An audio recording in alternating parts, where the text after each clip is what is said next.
I love the way the people on your platform are speaking this evening. So they are speaking in a very like speaking with conscience. So about the Dangote refinery, can you hear me? We all can carry on. Yeah, Yes. about the Dangote refinery, I like what some of the panelists have said. The truth is that Dangote cannot make that investment without knowing about the crude oil situation in Nigeria. So what happened is just that the present government is not were not carried along in the deal. So I think initially everybody know that Buhari was not in support of Tinubu at the initial stage. So all these things having to do with the Emefiele and all of that still have a lot to do with the refinery because somebody cannot just even here in America, you can't just come in and set up a business without doing it feasibility studies to know if you can pull out your money. So Dangote coming in to do such a business already knew that there was supposed to be a supply of regular crude oil. But if not, we will have taken that business somewhere to other African countries where it will get every backing that it needs. So I think whatever is happening in Dangote refinery is all politics. So I think they have to come back to the table to look at the greater good for the country. I think that is what is more important than whatever politics is going on that right now. Because if the greater good does not come in, the refinery will just be there. It will be a wasted investment. That's just what I just want to drop. Thank you. No, okay, I mean, it cannot be because a billionaire, if he has the liquidity, nothing stops Dangote from buying his crude oil elsewhere. Yeah, I get that point, but normally a local consortium having to get it right now from Nigeria would have been cheaper. Because let me share you a little experience. Like when I was in Nigeria, I don't want to mention where I worked in Nigeria. I used to work in one of the companies that take crude oil from Ibafo. You know, used to import its own diesel that runs its plants in Nigeria. I don't know if you're aware of that. Dangote buys its diesel directly from abroad, refined diesel that is supplied directly to his factory in Obajana. There's one in Boko, and the other one at Ibese at Ogun State. So I know normally when you get these things, when you get your crude oil locally, you tend to spend less money. But as you said just now, which is true, as a businessman, you can actually get his refinery from anywhere in the world. But would that be a greater good to him if we can source some of those things locally? That is why he's actually trying to make sure he gets them locally. Not that he cannot get it elsewhere, but it will be cheaper for him. Availability and the speed that he can get them will be cheaper if he can actually access it locally. But if that local option is not available, he can always get his crude oil from any part of the world. That's just my And point. sell to Thank you. Nigeria if Nigeria wants to buy, correct? Yes. Am I correct, Ogia? Exactly. So no Yeah. problem here. Willing buyer, willing seller. Go buy Baba, your can crude I oil ask you a elsewhere. question? Yes, sir. Baba, Yes, if sir. Dangote has a contract with NNPC for NNPC to supply him certain amount of crude, if NNPC falls short, isn't there a penalty that Ha. NNPC will suffer? Yeah. Honestly, so now NNPC has penalty. No, They I'm asking arbitration. Baba, like if I'm a buyer, because there are many buyers from NNPC, not just Dangote. That's why they have all this, like, I mean, they have all these futures contracts and all whatnot. So if I'm a buyer from NNPC and they are not meeting their, I mean, it's a contract. This is all contractual. If I have to buy from NNPC certain amount, they're supposed to supply me. If they don't meet that at the end of the bargain, what do I have recourse to? Hmm. They will pay through their nose. Who will pay Ah, through yeah, their yeah. nose? When have they NNPC. paid through their nose? NNPC Okay. will pay through their nose. When So have they what are we paid through talking their about nose? here? When have they ever paid through their nose from all the shenanigans they have been doing? No, no. When When you have have a they ever contract, paid through their nose? no, when you have a You guys All trust contract, the those street Nigerian I there is no an constitution? one talk, oh, arbitration make I stop clause. my mouth. Zita, there's an arbitration clause before force majeure clause in every oil wholesale contract. And that arbitration clause is international, not It's international, yeah. either in Paris or Basel. And then what will happen? They will stop What NNPC. what will happen? Ask Ogun Okay, State what happened to the it's similar to presidential what jet. is happening now. It's similar to what's happening now. Okay, you know, see what the Chinese are flogging. You Judgment debt. see, They are releasing jets Baba, for your president to travel. Baba, Yes, you sir. see, Yes, ma'am. let me tell you, if people say I'm running emotions, that's fine. But any day I walk into my office and see Dangote refinery sitting in the reception here, I smile. To me, it's a pride. There is a picture of it To in all our of us, no reception. doubt. The picture of the refinery is in our reception there. And for people, sometimes when I talk with them in the reception, I point at it and say, it's in my country. Because this place, nobody knows where the heck is Nigeria. It's a kingdom where I am. So if they say I run my emotions, yes, they're very right. I run my emotions. Because I run emotion for such a big company. Watching Nigerians and Nigerian government fingering it is irritating. And again, the way Nigerians come and throw what NNPC has been telling them and who they are owing and who they are not owing. These are beautiful stories we've been having over the years. That's why I repeat, Port Harcourt die, Warri die, Kaduna die, Ajakuta Paka, Oluwa Ba. And they say all these things, run it, and some Nigerians run with it.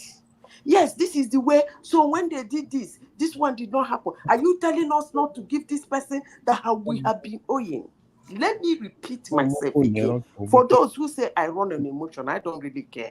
But let me say this again, and I will continue saying it, and I will double down on it. If I were Tinubu, God forbid, I'm not Tinubu, I will want that refinery in the first 6 months to run at full capacity. Let me see the pain and the heaviness in Nigeria. Let's see how it can remove some. Okay, so Zita, so which contract should NNPC break now Let me to finish give now. I Dangote? said, if I am Tinubu, everybody has made their own. Let me talk my nonsense. You know, so I sabi talk nonsense.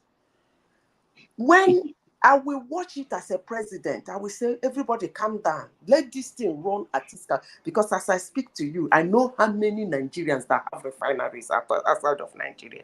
I know what is happening. Because I was privileged to work in that company, that kind of company in Nigeria. So I know all these stories of we are owing this person, we are not owing this person. They just want to stifle that massive, gigantic pride so that they can continue with their shenanigans. For those buying the story, I don't blame you because you've been buying the story from time immemorial. Warri is gone.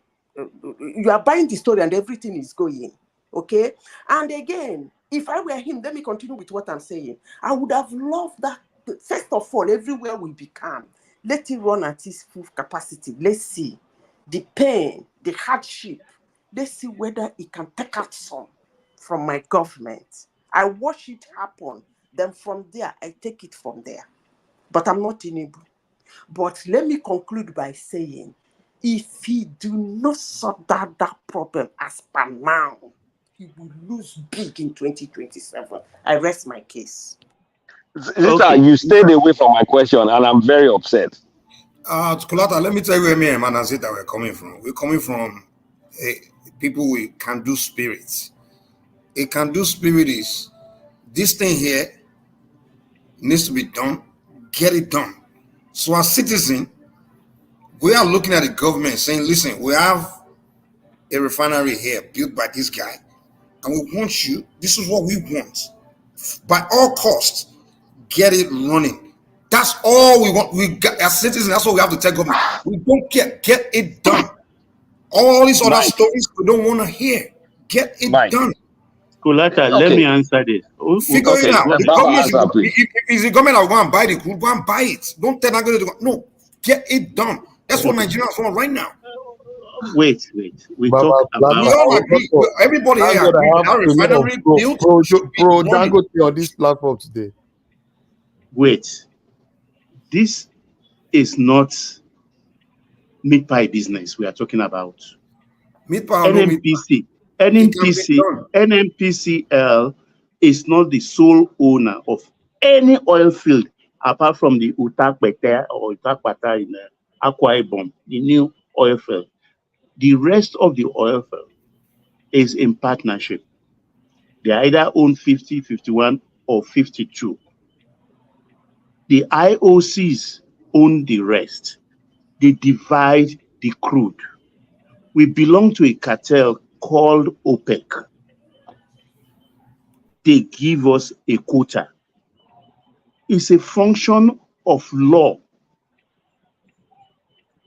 You cannot just by presidential fiat and say you don't want to hear anything, give to Dangote 1 million barrel. Where is it?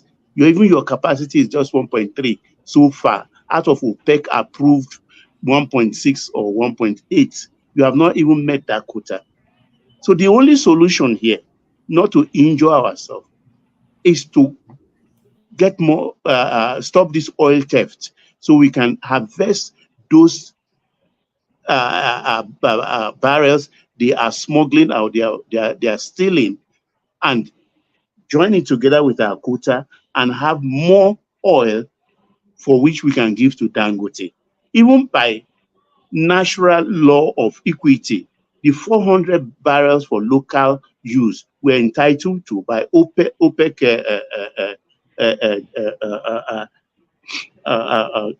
this thing, equity distribution. It's all for all the refineries in Nigeria, including that of NMPC. So it's not even Dangote alone that will take that. So the essence here is, as a business, look, Dangote dropped the ball. Let's face it. Dangote dropped the ball. Its business model has been based on government patronage. Baba, It is let me land my point. I know So that we can understand. Let me land my point so we can understand where we are coming from. Because you have government patronage. Okay, this refinery, it will help our economy, no doubt about that. To a very great extent, it will stabilize our economy. But in the event that that is not happening right now, the easiest solution, if I were Dangote, I will look for that money. I don't mind if I'm not going to make a lot of profit, or if you slow down my recovery years of my investment, I will buy my crude from outside. I will process it. Nigeria will come, they want to buy, and I will sell to them at international rates. No problem. Chicken. So as of today, is Nigeria, are we still importing finished refined petroleum as of today? Every day. Okay, all right. So okay. And we can't get, and we have a refinery built by somebody, and we are here talking. That's another discussion entirely. Baba, the question I want you to answer, if you can, is okay. We've committed the part of the 400,000 that's supposed to be for all refineries, all of them. We've committed them to swaps, and we owe them money. How can we get out of? Is there any way to get out of the debt apart from, by removing, maybe if we go and borrow money and pay them what we owe them? I know the contract states that they need to swap maybe 30,000 or 40,000 per day, depending on which one of them. Is there a way of getting out of that by borrowing money and paying those people borrowed funds directly? And okay, crude swap, go away. And then then the freed up crude can then be distributed to the modular refineries and Dangote. Of course, they need to figure out what they need to do when BOA comes online. But is that a possibility? Okay, Kulata, good question. First, we should understand that all the module refineries cannot produce PMS as we speak. They can only produce up to naphtha. PMS is the next stage after naphtha, and they need a catalytic reformer, each of those module refineries, to be able to convert the naphtha into PMS. And a reformer, depending on the size of the module refinery, is about between $40 and $80 million. I would have said federal government should invest that as equity into each of these refineries. Equip them with catalytic reformer so that they can convert their naphtha into PMS. That is one solution. to our PMS problem. Then two, our own refinery can be cheap. I mean, we can get PMS cheap from our own refinery because no. Baba, what I was saying is we have committed crude from the 400,000 to traders. It is committed because we owe those traders. Yeah, I'm coming to that. Okay, that's my question. I'm coming to that because we cannot,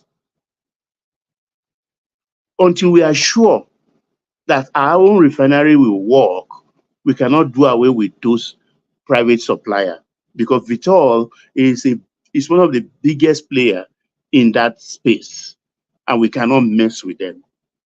You understand? We cannot. They have the backing of several governments in the West.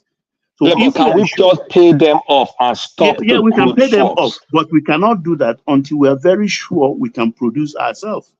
Because they are not going, look, this is their bread and butter.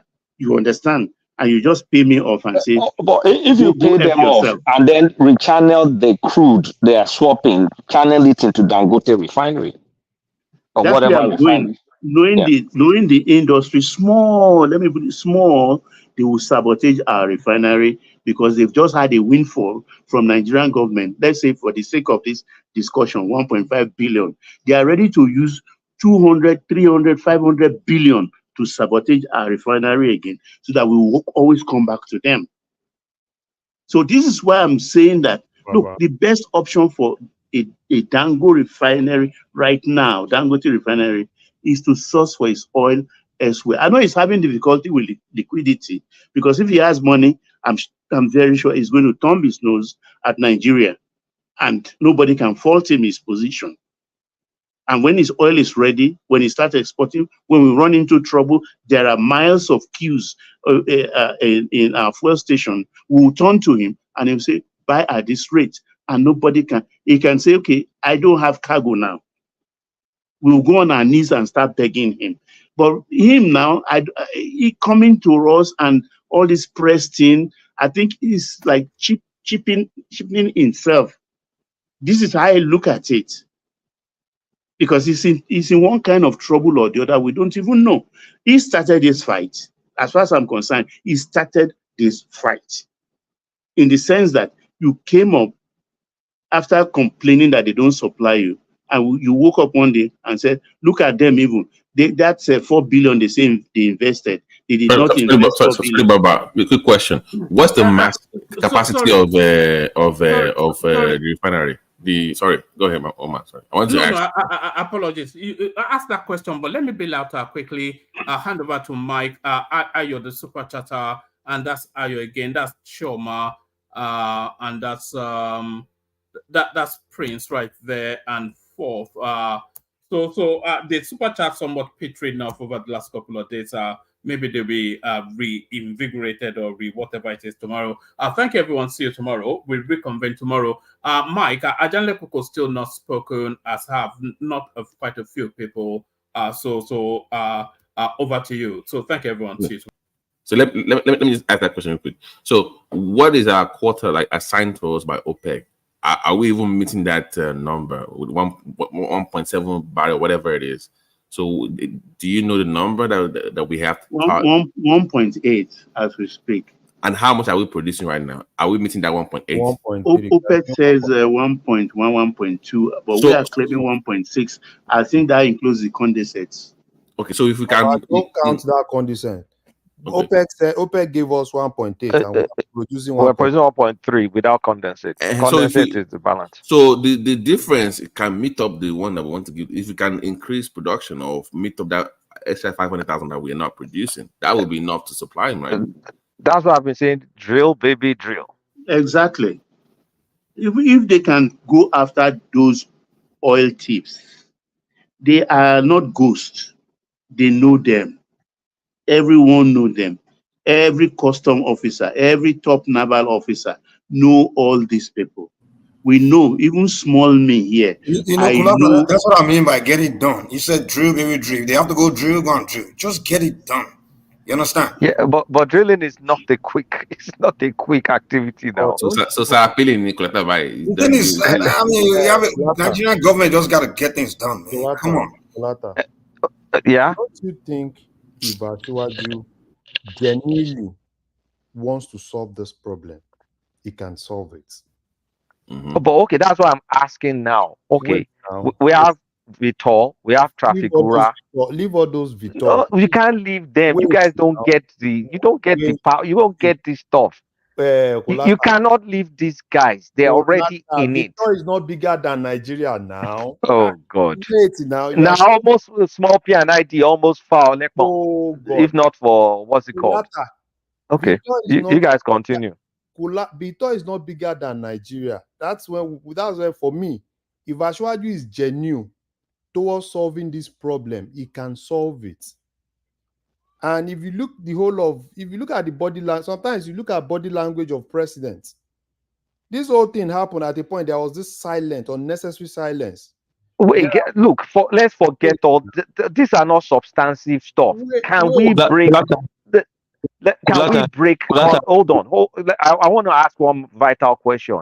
Can we break the contract, even if we owe them the money? Can we break it and pay them directly by borrowing from somewhere else? Okay, is Vitor pay them what we owe them? Today, based on what you said now, Vitor is taking everything that we have.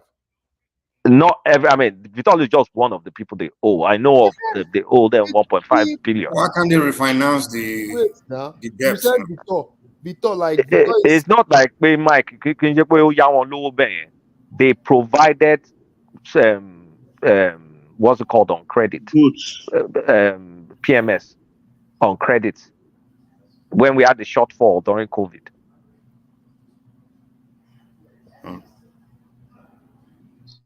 So it seems we normally just forget that all these things that we normally talk about, it's an international business, and I think Nigerians should have learned our lessons from our leaders to even us. Look at what is happening with this Chinese thing. Doctor, even case is bringing up contract again. Like it's like why can't we honor contract? Why can't we just sign something? Why must you always sign something? Do you know? Go back and say, oh, we don't want to do it again. That's exactly what I'm asking. Should we break it? It's not easy like that. Look at what is happening in our electricity stuff too. Do you know the reason why we had this problem up to this level? When Jonathan privatized the Gencos, they went to go and give them one bad clause, the Adele case and some other guys within the generating companies. They give them a World Bank bad clause that anything that this guy produces, we collect, whether we have the transmission capacity or not. That was it. And anytime you go against it, in fact, there was a time I watched on channels when the chief legal officer of PDP and the chief legal officer of APC, they were sitting facing one another. He is Banere and the other guy, and they were talking to them. That one was saying, "You were the one. Your party was the one that did this thing. What do you expect us to do? Do you want us to break this thing? And you know this is they will seize our assets. We just woke up from PIB. Another Chinese is also running after us. The ones that this guy also catch out of aluminum smelting company. He called the penny. Even the Jakarta that we are even having Russian engineers coming to come and check now. You know, we almost had about 500 million judgment on it on that one too in terms of fine. So I don't understand. Is it that we look at these deals when our leaders are signing off these deals, they look at it, and also when we want to also look at these things are backed internationally, they will seize all your assets. You will not get anything, and that is why just what Baba was saying. I think we just need to find a way around it because I know I have said this here several times. Dangote wanted to pander towards the Nigerian thing, I don't trust him also fully. Probably later after we have joined him to fight this fight, he will not turn against us, just like he turned against us in cement and another thing, another area. That's why everybody is trying to be a bit like moderate your thoughts on him. So we cannot just monopolize everything like that to buy everything and supply, because naturally, the government just should take care of our local production. Our local consumption is about 450 barrels per day. We have seen it now. Maybe 60. Tinubu came in with 66, and they have cut it down by 24 million barrels, 1 million liters per day. So about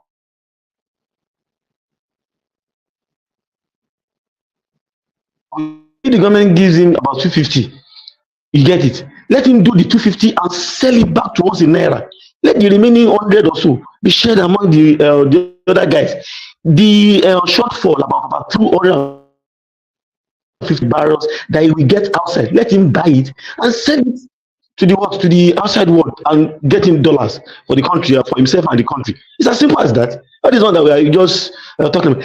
Let him get 250 out of the 450 or 300 of the 450. Provide it, turn it into a PMS, return it back to Nigeria, sell it back to Nigeria. It's as simple as that. Let the other small refineries also sell the remaining 100 that they also share among themselves. Let them sell it back to them.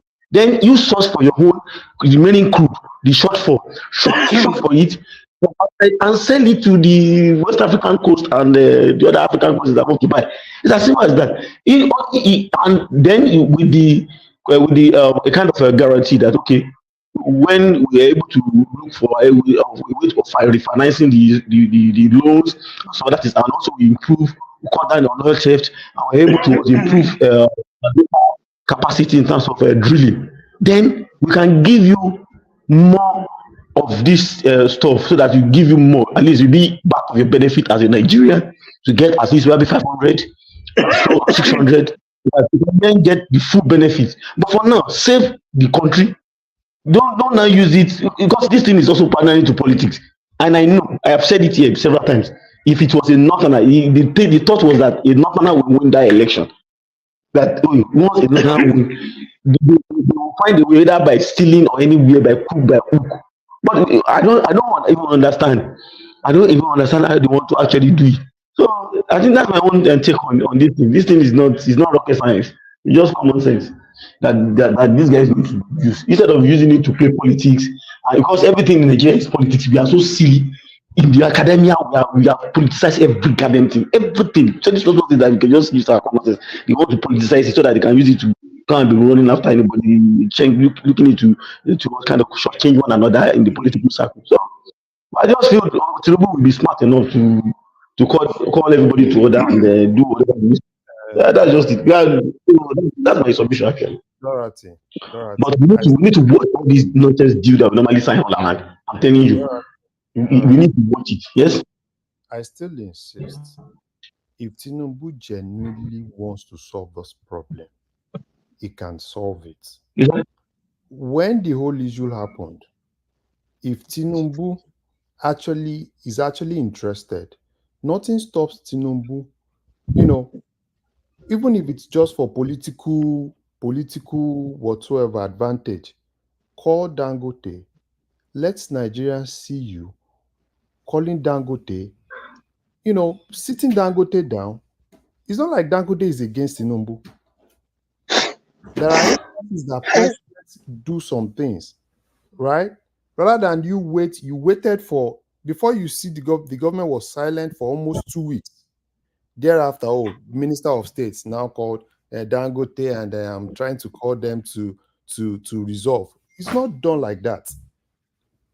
Every investor needs government confidence. Larry, good morning. I want to ask a question. Sorry, maybe I'm not. I just want to seek clarification. What does Dangote want from the government, please? He wants cheap and steady oil. Cheap and steady oil. To function. You cannot get 60,000 barrels. That's just it. You cannot get 60,000 barrels. Who is answering the question? I am, Baba. Okay, Baba, good morning, sir. Okay, so he wanted Nigeria to be giving crude.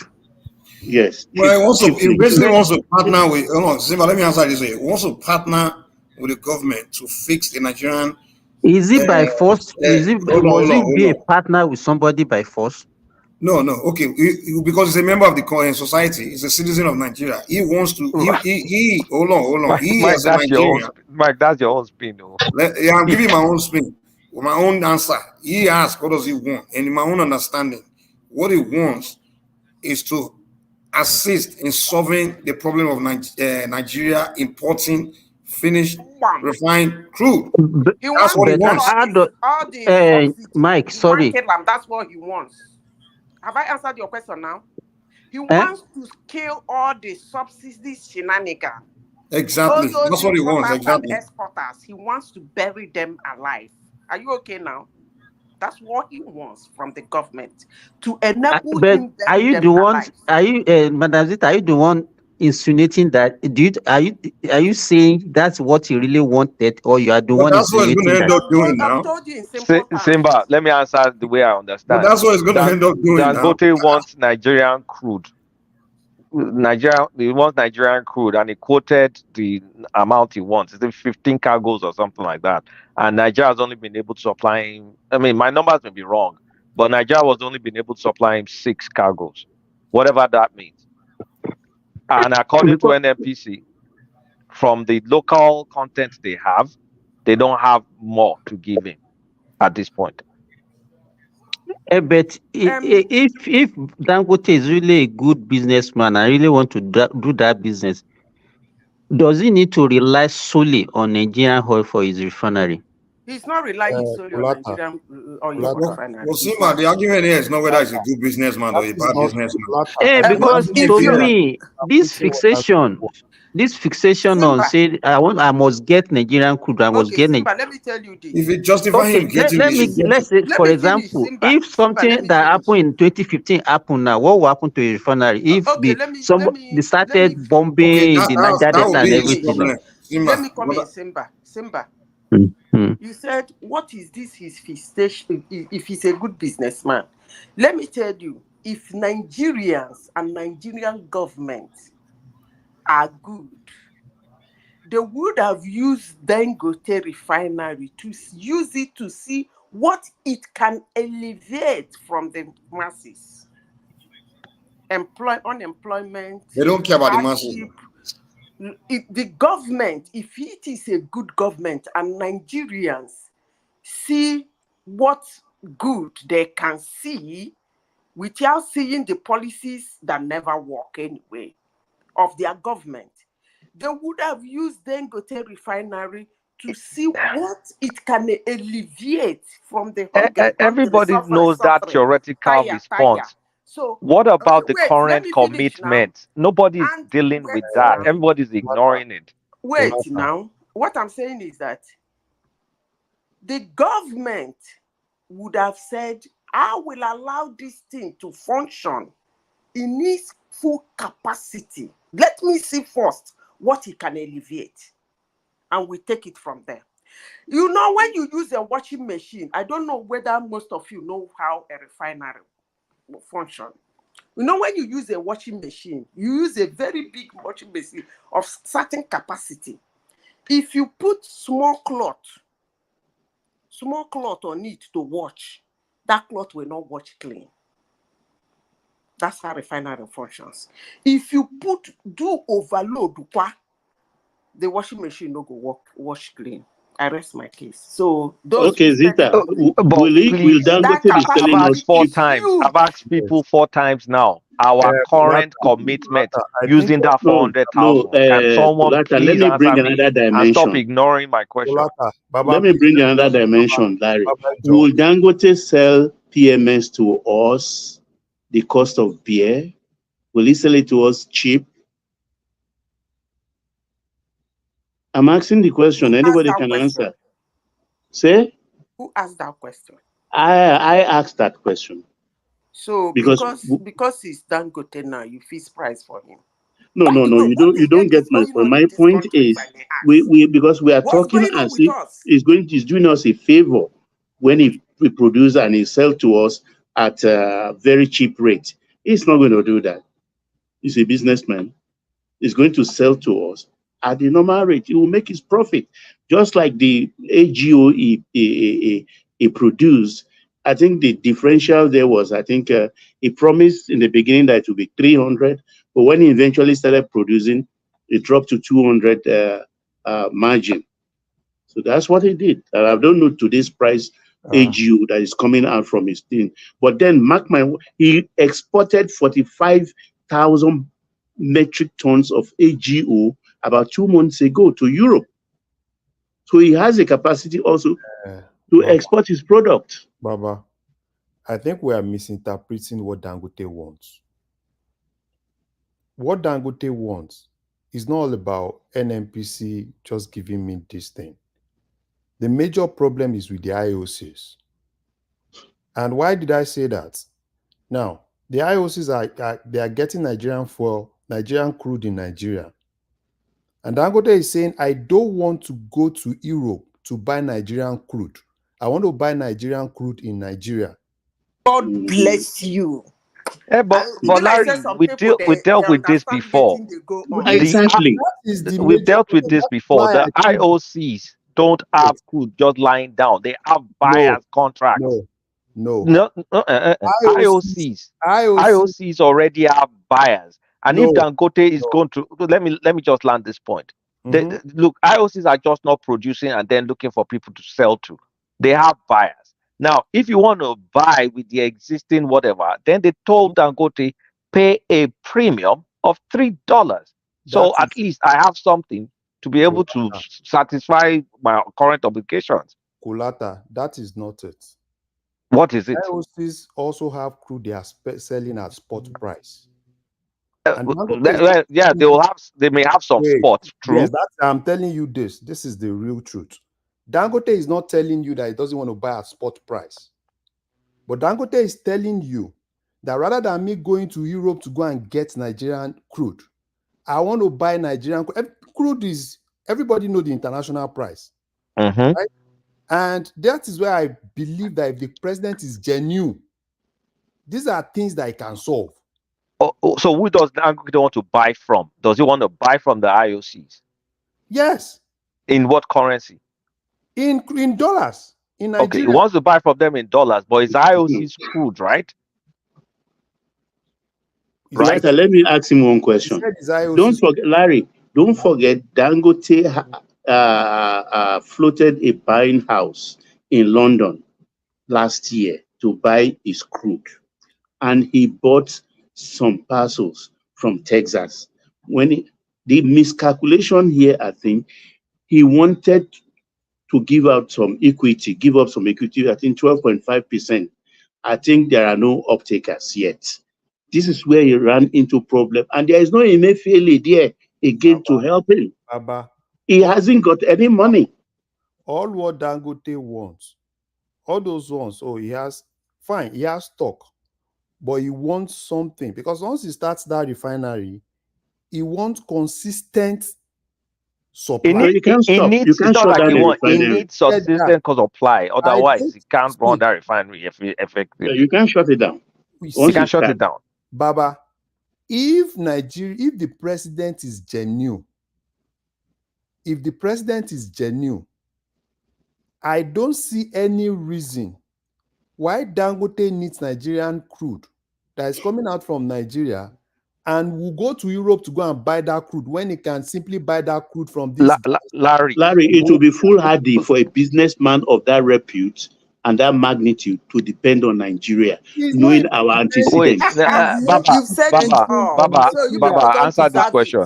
You don't deserve Dangote wants to buy from IOC, right? What is Tinubu's business in IOC's crude? He wants to mess with IOC contracts. No. I mean, let's think now. It's IOC. They have production. This is JV. It's a JV. You want to mess up with Chevron?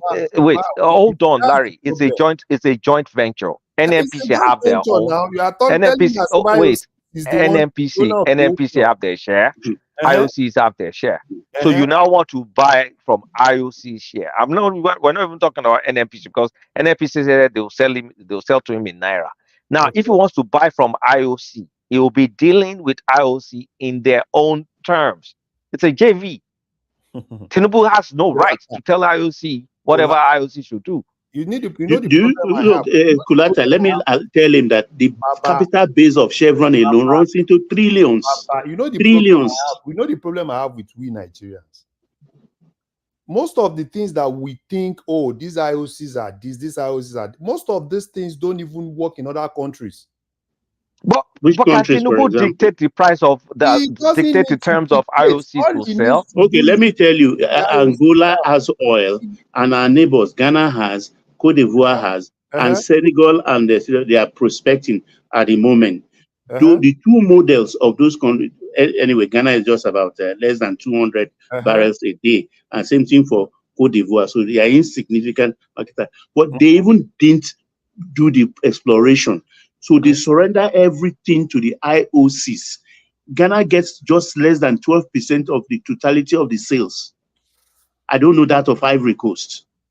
So it's the Nigerian model that is really working, where NMPC has equal share or 1 percentage point more than the IOCs they are partnering with. Because the IOC that takes the oil from the ground, NMPC sees it, IOC But comes in and take one it. world, do we expect the president of a country to tell IOC that part of your own percentage, sell it so and so? How? That is if there is that the percentage they are claiming, if it is But that's the actually the deal. percentage. That's the JV deal. And I said it again. If actually, let me repeat myself again. Now I sound like a broken record. Let me repeat it again. If the percentage they are claiming they are giving is actually the exact percentage they are giving, I rest my case. The only flexibility Tinubu has is the NMPC share of the JV. And NMPC are so messed up their own stuff that a lot of their own crude is committed to one debt or the other. Exactly. It's not that, honestly, the more I think about this thing, the more it's not that difficult. We've been meeting our debt obligation. How have we been managing that? Do you know? Let me tell you, Dangote wanted to get this thing from us, most of it directly from Asanot. He was a major project in Shell for this same when he was building this refinery. The refinery can refine condensate too. That's what makes it very good. So you don't need to throw away the condensate that they've been throwing away for God knows how long. So he wanted to get it direct from Asanot project. That Asanot is partially owned Shell and partially owned by Seplat. Seplat, most of the OMLs, they are siphoning direct and throwing it out of the country. I know what is going on.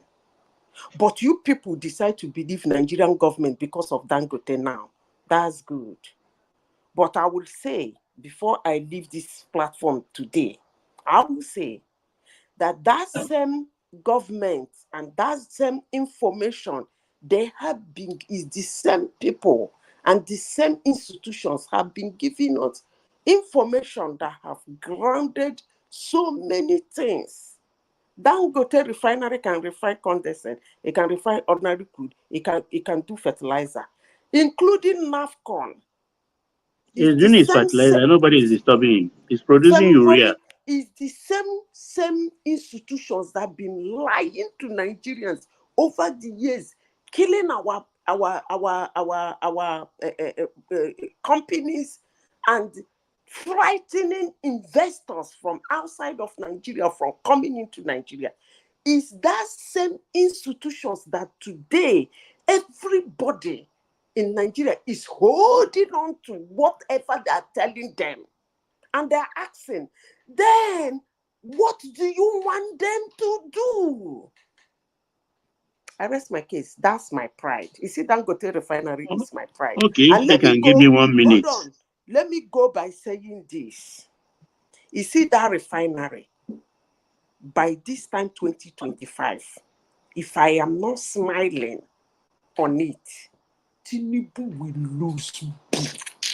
Well, I'm not going to talk politics out of this, but what I'm saying is Dangote is a businessman. I repeat, Dangote is a businessman.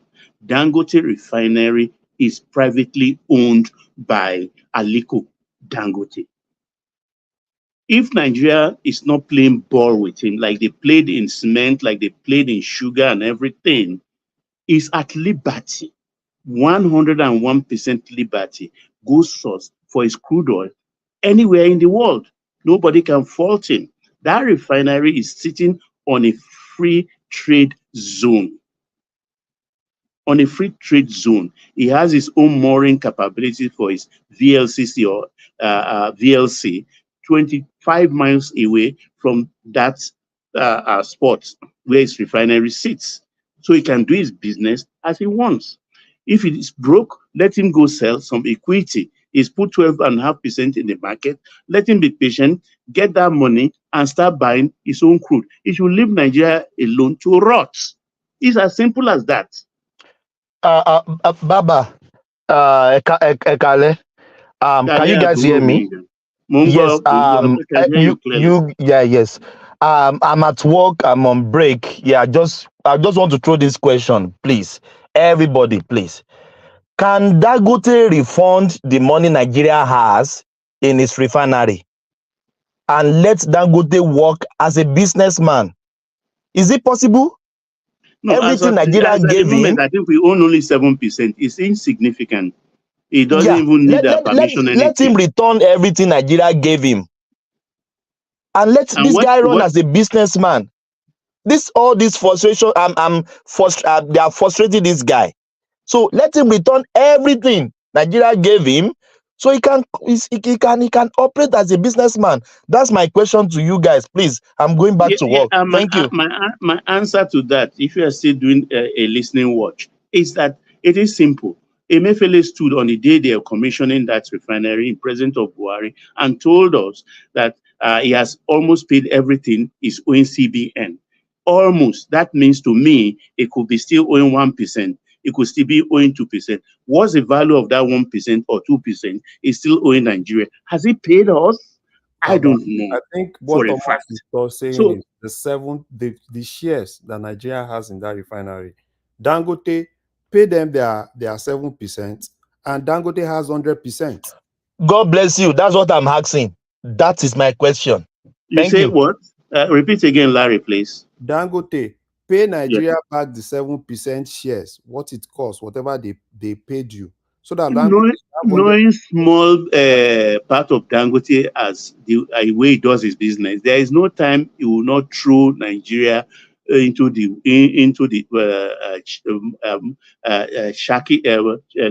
lake infected by sharks. He will pay us back when he has the money. He is only being boxed into a corner right now, as far as I'm concerned, because he is short of liquidity.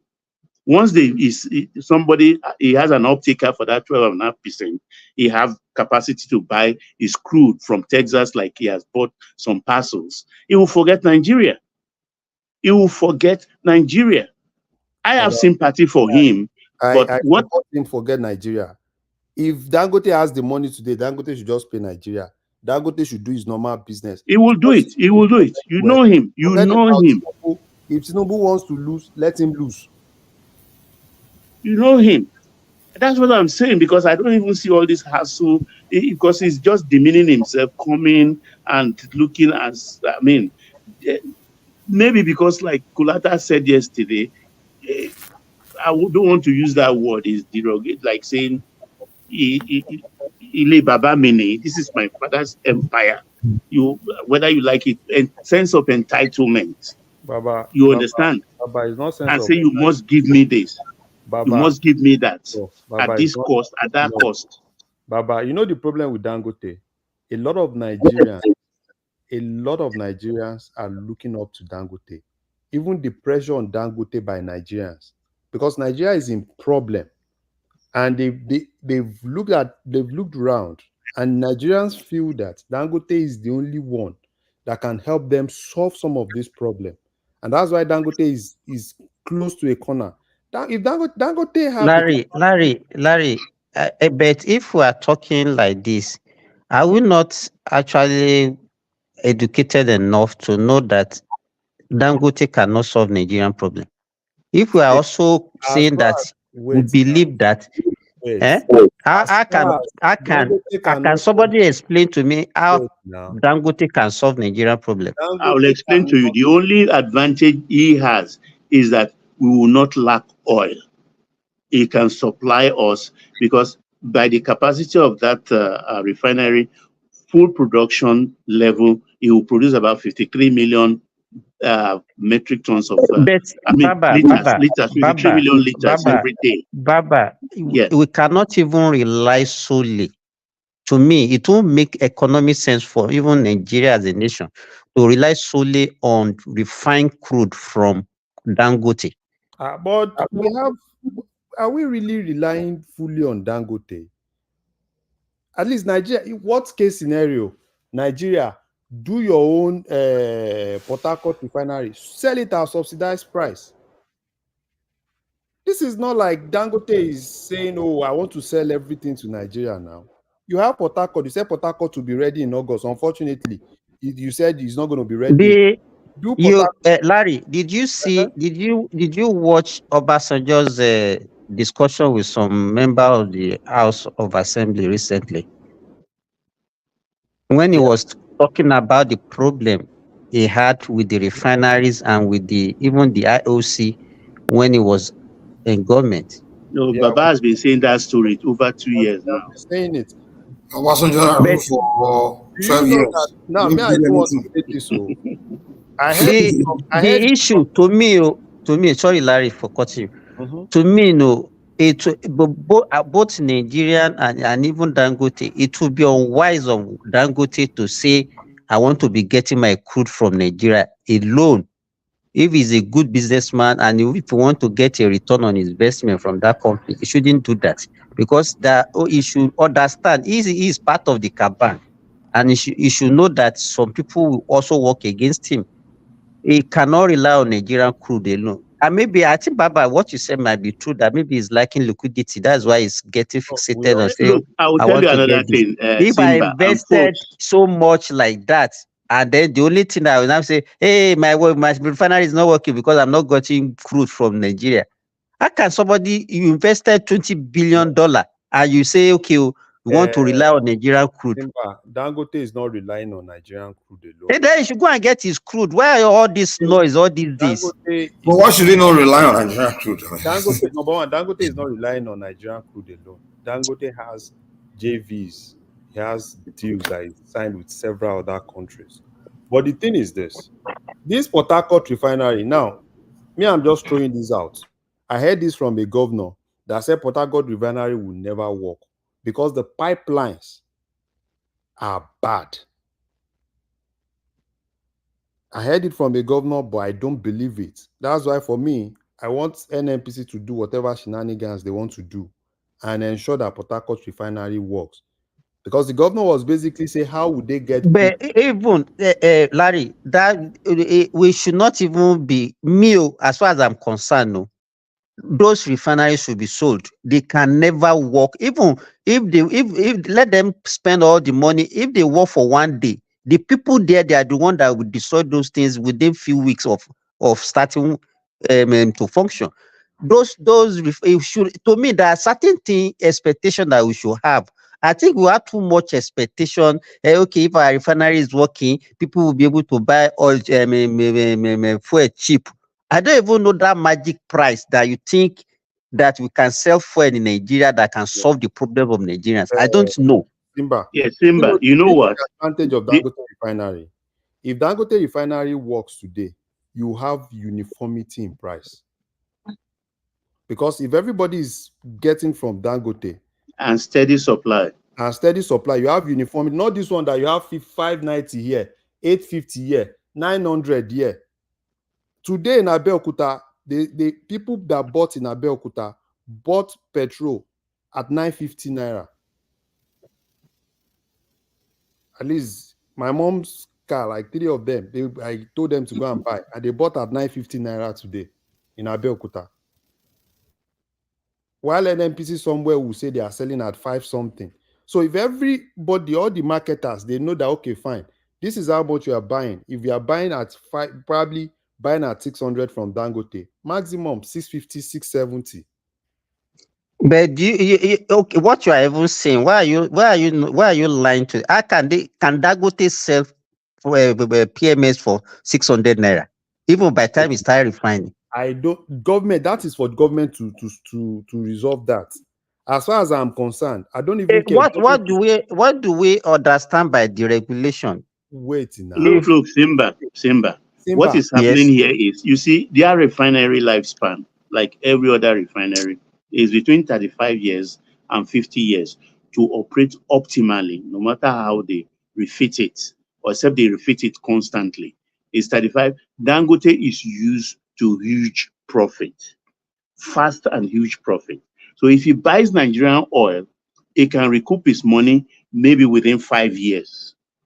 If he buys from outside, maybe it could take him under 10 years. He's a man in a hurry.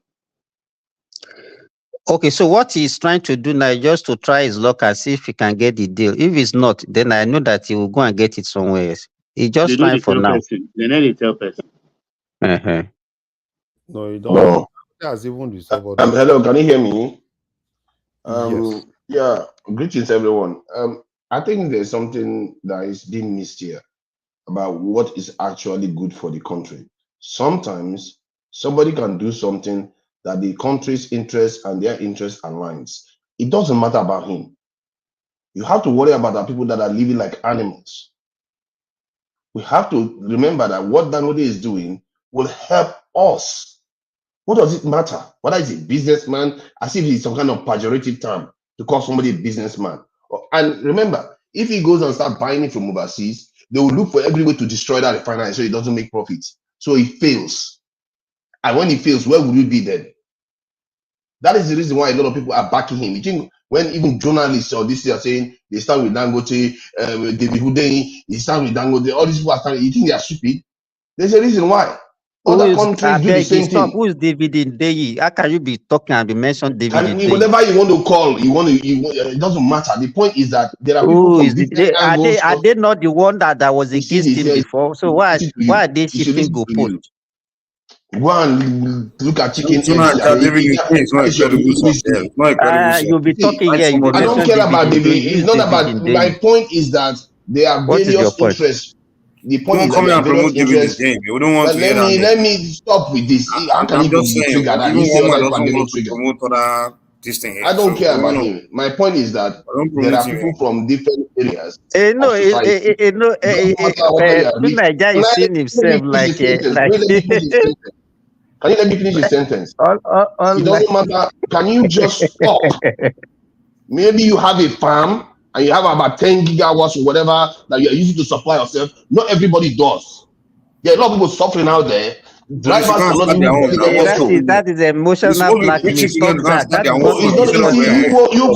what is wrong with you. I don't know what is wrong with you.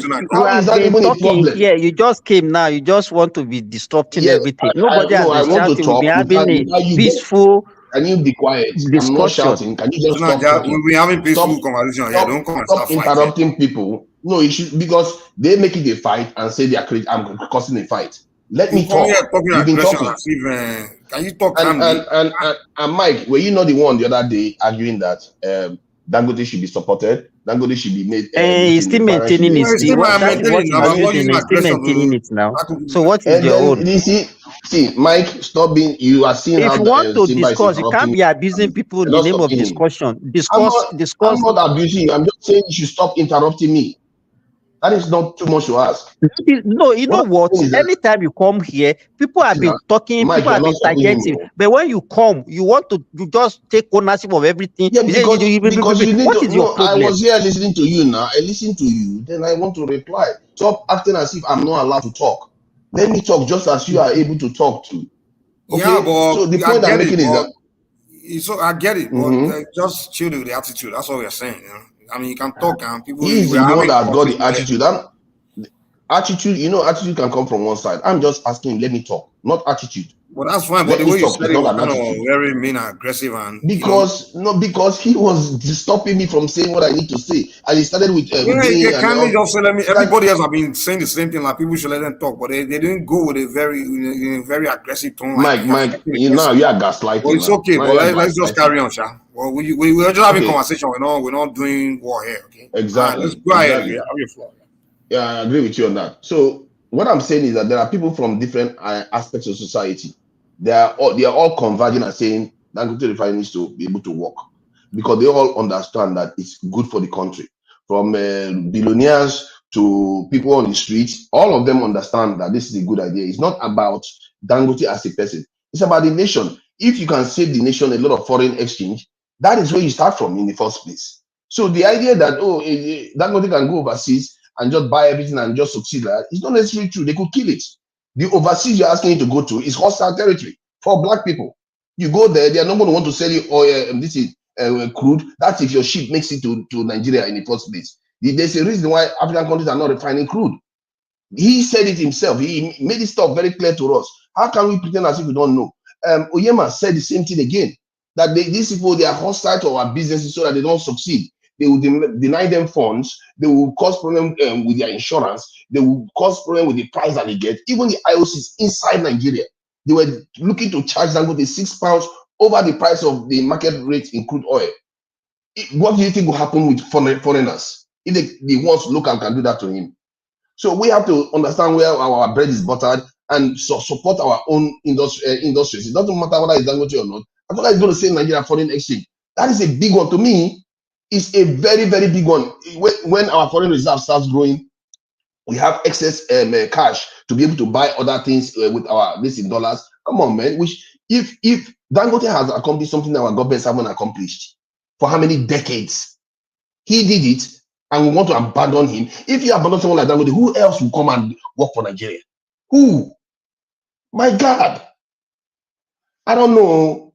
For me, from what I see right now, it's crystal clear to me Dangote has to work. If the Nigerian government don't like it, let them get the four refineries working. Then I'm fine with it. Because as long as our people are not living like animals. Thank you. Well, Mike, may I come in, please, just for maybe 30 seconds? Yeah. Okay, thank you. I repeat, the only benefit Nigeria will have with a functional Dangote refinery pumping out PMS is steady supply. Steady supply. We will not see lines in our fuel stations anymore. That is guaranteed. Apart from that, nothing more, nothing less. Thank you, Mike. Baba, how about close to uniformity of price? You say what? How about having close to having uniformity in terms of price across the country? No, yeah, Larry, you know better than me now. How is that possible?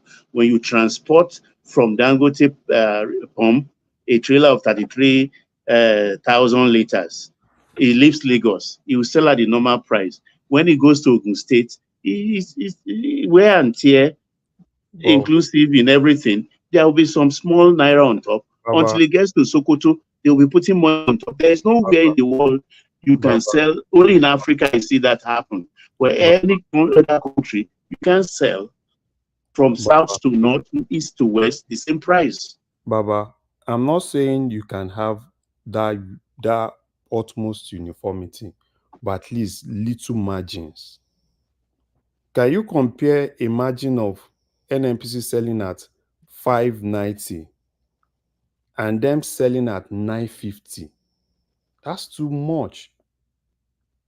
That's almost Larry, let me tell you this. Just yesterday, I was having a discussion with one of the major independent marketers. The guy came to my house. And we are talking. If I was talking, he was saying Tinubu was part of the people that were sabotaging Dangote, whatever. But when he was not talking, he did not realize that he was also exposing himself. He said he has there are some major independent marketer like MRS, NIMCO, and this other one. What is the name of this other guy there? Those ones, they get directly their fuel from NNPC, and they're supposed to be selling. They are selling below all these 800. They are selling around 6 something. I think they are getting for 550 from NNPC. But what they are doing is this: they will get from NNPC at 550. 33,000 they're supposed to take to a filling station. They will just dispense like less than 10,000 to those filling stations and sell the rest to other independent marketers, and they will sell at maybe around 700 to them. Those ones will go and be selling at 700, 800, 850, 900. Let me tell you this. We Nigerians, when we are talking, we should know that our problem is not only restricted to this. I'm telling you this. This is just the discussion that I had less than 12 hours ago. This guy that I'm talking about, I can't even count the number of filling stations that he has spread all over the southwest and the middle belt. Those are the problem because of this deregulation. And now, because before they have this DPR that usually regulate and say, okay, nobody should sell above this price. But because of the deregulation, anybody is free to sell at any price. And that is why if you are in Nigeria today, you see queue in NNPC filling station, queue in MRS, queue in NIMCO, and somebody should remind me of this other guy now. I've forgotten his name now. Bovas. Because they are selling, yes, Bovas. They are selling at below 700. You understand? And most of the independent marketers that are selling 800, 900 are also getting their own, because those major marketers also, they are getting their own. Can you imagine getting as 550 and then you will now go and sell at maybe 700 to independent marketers, all those small other filling stations, and be selling, those ones will now be selling at 800, 900. 11,000 times 100 naira. That is what is happening, Larry, in Nigeria. That is why you don't have price uniformity. Nigerians, we are duping ourselves. We are causing pains on our people. Simba, sorry. But Simba, sorry. Hello? Can I say this? Simba, what I can do now? No, let's Babaja Koko talk. Your this audio is not even clear. Babaja Koko. Yes, what I can deduce from what you just said now is that from the source, they are not supplying adequately to satisfy the demand. That is what is responsible to those ones that we get it at 550 and then go and sell it for 700 something. What do you call it? 770. Sorry, wait. Tunaja, are you the one that keep removing Remy? Yes, he's the one. I'm ready to fight with him. You are the one because not me. You are the one. No, Remy is not me. Remy, stop, man. If I did it, I would tell you. Remy, sure it's not your network. If I did it, I would tell you. Why would I do it? It's not me. What I did, the person I removed was Darati. That removed me. One man said, "Go and read." No. I initially said when you came in. When you first came in, I think you removed him to bring yourself in, right? Yes, that's what happened. Now, it was Darati that I removed. No, I saw when you came in. That's when you went to the back. You removed me. Why? I was already back there. I don't know who removed me. What is it? Finland nìyẹn. Ìgbà tó jẹ́ pé ìlú kékeré bíi 1 million náà ló ń gbé. What are you talking about? I'm just telling the truth. I removed Darati. Wọ́n náà tẹ̀rọ ẹran gidi, ìgbín náà ń yọrí pé òun náà wà bẹ́ẹ̀. Remy is just looking for a fight. He come here want to start fight. I didn't remove him. Larry, I used to there. Babaja Koko, àwọn tó ń gbèlú tí ojú Lagos Island lọ. Tó ojú Lagos Island, àwọn náà dẹ̀ wọ́n máa lẹ́nu bí táwọn bá ti sọ̀rọ̀. Jẹ́lu kékeré yẹn, ẹni wọ́n wà ń bẹ all over the world. Ibo lọ́dún wà. It's collateral. I want to ask a question. Remy, I'm here. Okay, no, sorry, Remy, before you come in. Babaja Koko is raising a question before. Yeah, so what I'm saying is that I don't think Nigeria is supplying adequately. We are not supplying adequately to the demand of the market. So that is what is responsible for that you know, But that but what yeah, let me tell you, I think what is happening is that racketeering. You know, as yeah, it is it's now, like I tell you, because we don't there is have, no we don't supply scarcity. enough. There is no scarcity in Nigeria. There is no scarcity of fuel. I It's tell you, racketeering. there's scarcity. They don't supply enough, you know, to satisfy the demand of the market, and that is what What do you brought mean? that. What do you mean by demand of the market? Let me tell you, Babaja Kuku, you get to some filling station. You know what? The only way you see queue is when you see queue, you know that these are the ones that are selling maybe around 600, 550. But you go to some other ones that are selling 750, 800, you will not even see one person there. Can we say there is a supply shortage? No. I think what I've seen is that you have this shortage everywhere. Black market is more expensive. If you see small jerry can, what people are buying it in Nigeria right now. I don't understand why it is like this, but that is what is actually No, happening. what are you talking to Nigeria? Yeah, I don't. There's no There is no petrol station black market that now. is What do you mean by free. black market? There's no So black they are market. selling it with jerry can. No, they're selling it with jerry can. You don't know? From time immemorial, people can buy. If you have generator in your house, where will you buy your this thing now? What are you talking? No. I mean to taxi drivers Most and people buy car from the petrol users. station. Hey, no. Is that what you are saying is not true? It's not true. What happened? Come on, I've seen it now. Come on, I've seen it with my own eyes. This is not Where in did you Nigeria. see people? In Where? Abuja, right now, you see, right now in Abuja, it's happening right now in Abuja.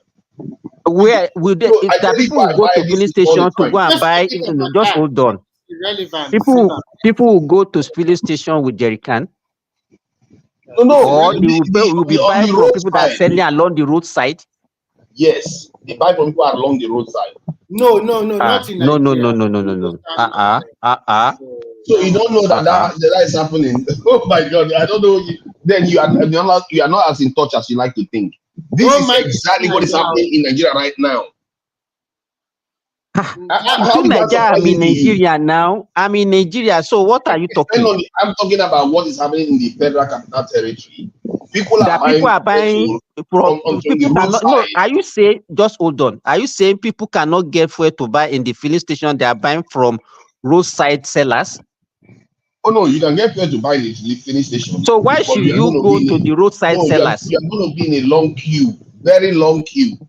Oh, not everybody can do that when that petrol is is not down. true. I'm telling you, there is no queue. If you see any queue, it's only when people want to buy at 550 in NNPC filling station or those mobile. There's no 550 anywhere. There's no 550 anywhere.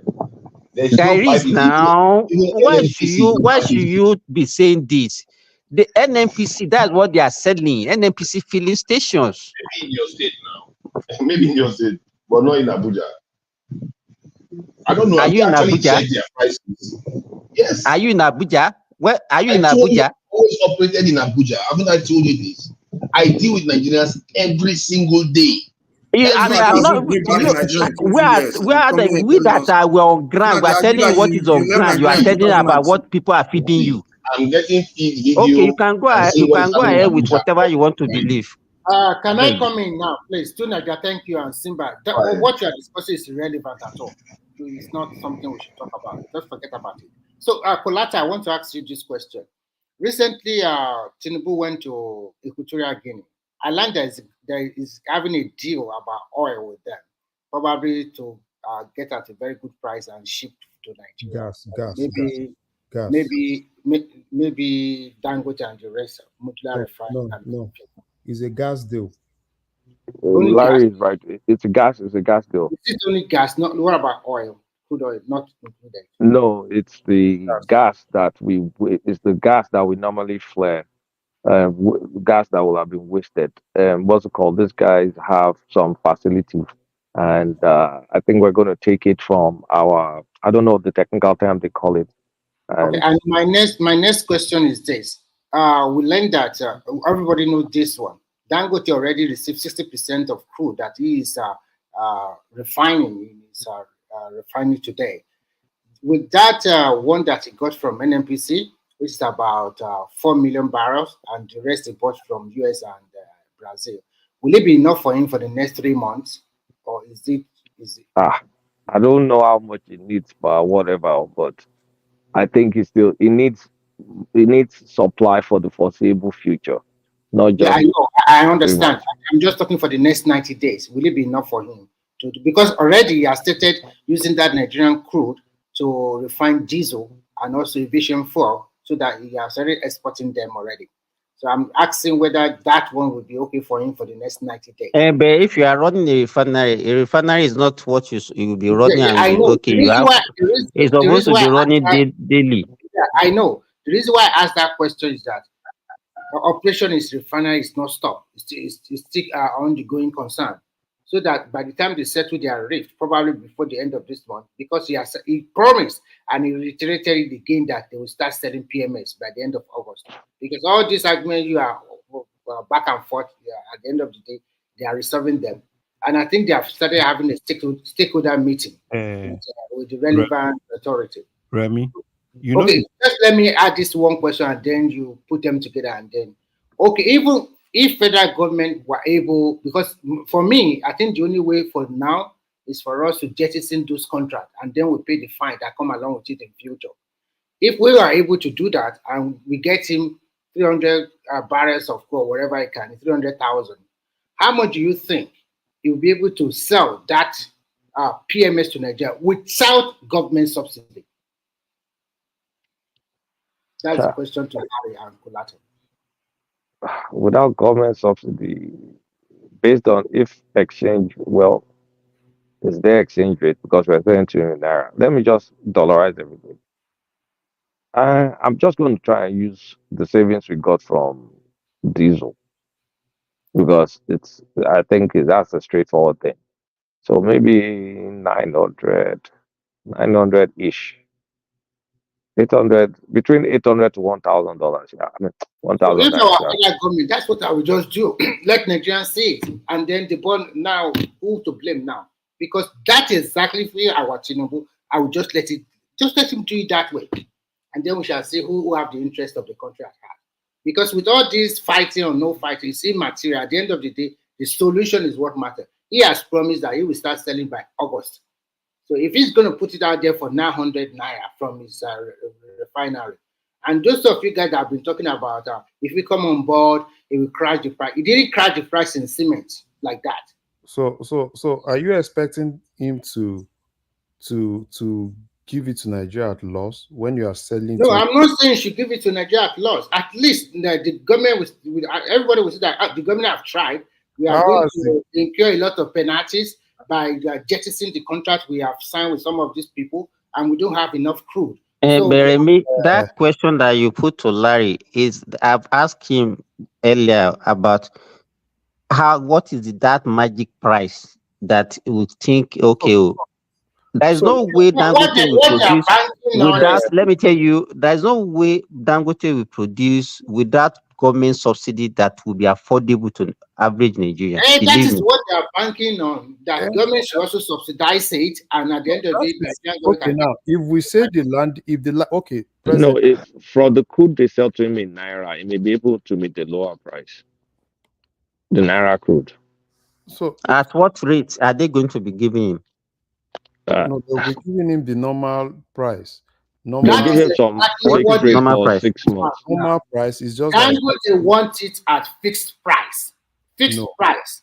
At least for the next 1 year. No. That's not what Dangote wants. No. That is one of the bone of contention. I'm telling you. Dangote does not. No, let us see. I'm telling you, even $10 that has a big stake in that refinery. But he has never said he wanted that. All he wanted was fair pricing and availability. Wait now. Dangote cannot buy below OPEC price. Dangote will always buy based on the OPEC price. So when we talk about Dangote wanting to buy at fixed price, that means Dangote is buying outside OPEC. And OPEC is never fixed. So and Dangote has never come out to tell you that he wants to buy something outside OPEC. That is exactly the argument you guys have been making for a long time. As Dangote himself come out and say this is what is actually requested from the government. Okay, these are the things I wanted from the government. Has he really come out? He has said that already. He has come out He has several. come out, and what Nigerian wants is this: because he's a Nigerian, he should gain the system. That's what they are trying to say. Because he's a Nigerian, he No, should what be we are saying is that we want to save foreign exchange because that is critical. You see what I mean? Yeah, So, you have a Yeah. point. Mr. Remy. Just call me Remy. Don't worry about Okay, that, Remy. mister. Okay, Remy. Number one, Dangote is going to, based on what Dangote said, Dangote has already solved his own problem. This August, Dangote refinery will bring out petrol. I think what This Dangote, August is almost ending. yes. Today is 19. No? He said August. At least as far as I'm concerned, anything officially coming out from You know Dangote. what? All the thing that I've been hearing from Dangote is not different from what you have been hearing from government. Also, postponement upon Wait. postponement upon postponement. No, I beg. at least Dangote is giving us official. Have you seen government giving you official? At least that if you go to Dangote's website today, you see okay, this one is coming from Dangote officially. Why are you banking on what this guy is telling you? That will be telling you, I swear. Mele Kyari not be official. Which Mele Kyari? Have you seen any NPC telling you that by so time expect this? Is it not Mele Kyari that will tell you, okay, don't worry, I swear. No, don't worry. Is that not what we've been believing? Hey, I don't think there's any difference because even this is No, there is Dangote since last year, it will No, be there is difference. postponement of a postponement If of a a company postponement. comes out, if a company comes out to Sorry, give the official I slept and I woke up. Has anybody answered my question about for NNPC to supply Dangote within? I mean, I'm talking about the within the crude, the 400,000 that is supposed to be for the refineries. Which contract Nobody has are we answered. going to break? Nobody has answered your question, and the only solution. I You did can choose to break any contract. Remy, hold on. Let me answer the question head on. See, you can choose to any Let of the Baba contracts. come before you. Can I hold on now? You are not a moderator now. Then why are you trying to start a fight? We are not fighting. I already knew I will fight with you. Why are you even here? Why are you even here? But let me respond to the question. Why should I Hold on see? now. I was talking before you now. Hold on. You know, Why can are you trying to start can a you fight? remove can you remove him from the platform, please? Thank you. You know I have the power to remove you. Are you You know. agreeing? Anyways, okay, like I said earlier, I said Let's you're not letting me remove him. talk, He's a Baba T. Mayfield guy. Let's remove him. Baba T, you're not letting me talk. See, the point is that you can pick one and break the contract, and if they want to go to court, because you offer to pay them fair price and they refuse international price, and they are blocking it, they go to court. By the time you finish that court hearing, that's going to go for years. By that time, Nigeria would have started getting what they need to get and the benefits from the foreign exchange. You have to make a strategic move. No. I'm talking about there's 400,000. I'm not talking about So IOC let me explain. still. I'm talking about the 400,000 left for you know what I'm talking about, Baba. Yeah, so let me okay, from hold on now, father, hold on. You go don't answer ahead, the go question. ahead. Hold on. So what I said earlier was we have a deficit, right? You said we can produce 1.8, right? But we're currently doing 1.1. So if we increase production, that number, at least 400,000 or 500,000, we can then give it to Dangote. That can make up for that. Now the question but that's not an immediate solution though. Yeah, but I mean at some point, but how long do we have to swap for? That's the question. Is it a 2-year swap? Is it a 1-year swap? I don't know. Well, they're supposed to have stopped swap since last year June. But hold on. But we owe them money. And I've heard various numbers. At least with Vitol, I've heard 1.5 million. With the rest of the crew, I've heard 6 point something billion. Sorry, 1.5 billion. Then the rest of the crew, 6 point something. So the way we pay them is with the crude. So that's why I'm asking: can we cut that deal and say, okay, we'll go and borrow money for you elsewhere? Do you have that? Okay, that then we need to look at the details of the contract. Is it flexible enough for them to flex? Because exactly, we've been getting into all sorts of international arbitration. The most recent one is China. We just got out of PNID. God So help us. so what's next now? If somebody will come up with something again about 1 gigawatt. Exactly. That's why I'm asking. Let me ask Kolata one question. If you were Dangote, will you rely on Nigerian government to supply you steadily crude oil? No way, because it's Nigeria. Exactly. Okay, now let me add to this. I think this question we're asking is pretending as if there is constant crude to these IOCs. There are situations in the world that, of course, we know full well that the Nigerian government doesn't necessarily supply them the amount of crude. Tonight, I'm not talking about IOCs in this example. I'm talking about traders. This is not IOC. Traders. Well, how do you mean traders? Let me explain. Well, let me explain. We have 400,000 barrels that's allocated for local refining per day. Okay. Historically, we've not had any working refineries, so we've given some certain trading companies, Trafigura, Vitol, and some local ones, to swap crude, and then they go and refine it and bring it in. That's where a ton of corruption comes into play. So during COVID, those IOCs, those IOCs brought in product for us because for one reason or the other, there was, I can't remember exactly what happened during COVID, but we had a deficit with those guys and we owed them money and we're paying them back because according to the PIB bill, we are supposed to have stopped the crude swap stuff since last year. But because we're owing them, we're still obliged to pay them off. And the way to pay them off is through the existing swap deals. And of course, we all know with those swap deals, NNPC still makes their corruption money because that means you need to bring in imported fuel. And there's so many shenanigans that happens with this crude swap that I can't even use today to explain everything. But the key point is we're still obliged to them because of the debt. I'm asking, can we break it? If we break it, are there penalties?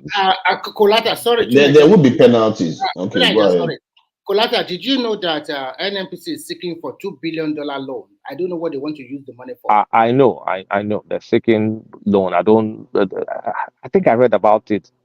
But the loan is supposed to be for something else. I don't know what exactly they but want to use that loan to invest in, kind of like machinery so that they can increase their output. That was what Kerry said he wanted to use that money. I think the other alternative. They should just take themselves and buy some shares in that money. I think the other alternative we can do now is we just let Dangote continue to import the crude in it, and why Nigeria subsidize the production. It's as simple as ABC. And that, I don't know how much it's going to take at the total amount at the end of the month. That is other alternative. Let him export any crude from nearby countries. What you are not understanding is that the hostile environment. You cannot have your cake and eat it. Try to understand the situation. But you have to think about it holistically. You are acting as if. Let me finish what I'm saying now. Let me finish the point I'm making. We are just going back and forth. Let me just finish. One minute. Give me 1 minute, please. Give me 1 minute. Give me 1 minute. First, we all know that we are owing a lot of people money, and we are not meeting our quota. So we don't have enough crude to meet all our obligations, including Dangote and the rest.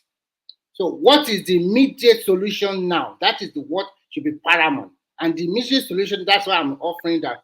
Let Dangote continue to import his crude from America or wherever and refine in his refinery. And then Nigerian government will now subsidize the production. That is the only way. For now, and for the next 6 months. We all know that subsidies is not a good idea, and also no. That's why I asked the question earlier.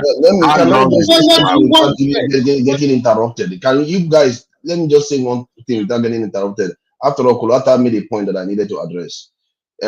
Subsidy is not a good idea for one, and asking people to go and import from overseas is not a good idea too, because they are hostile territory. I don't know how long it's going to take us to get that 2 hours call.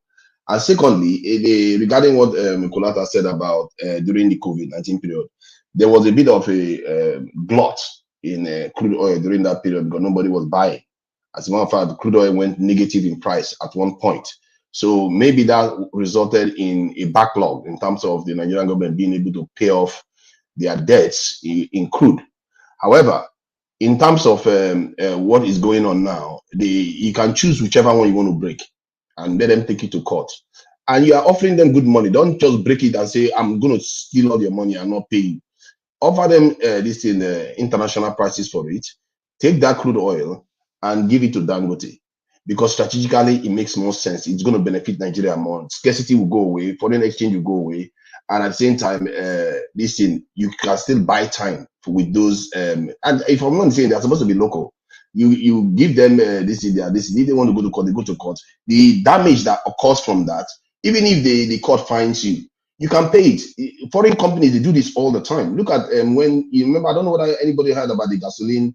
So, Tuna, can I ask you a question? Okay, please can I go ask ahead. you a question? My question is simple.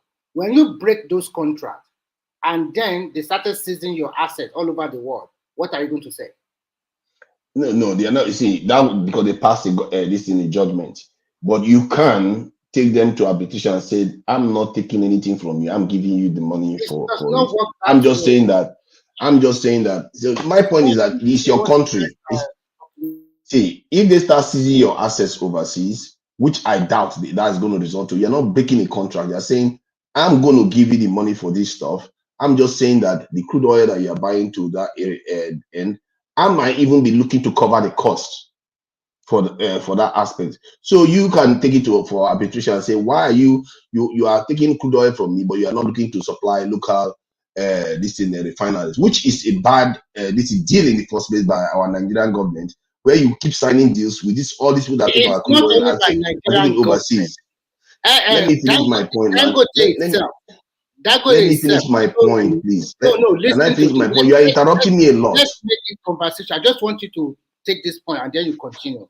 Dangote itself does not come on stream on board accordingly. Instead, it's going to start operation 2 years ago. It never started. So the obligation they have with him, they cannot just hold whatever they have with him until he started, until he start. So you have to put that into consideration also. All these are business. But they never held. They never held anything for him. No, what I'm trying to tell you is this: through the PIB Act, it's supposed to have started maybe 2 years ago, but because of so many other factors, it kept on shifting the ground. And you cannot tell NNPC and the rest to just wait for him. And they even tried. The chunk of the crew. But they didn't wait for him, though. I don't know why you keep saying that. Why do you say something that is not true?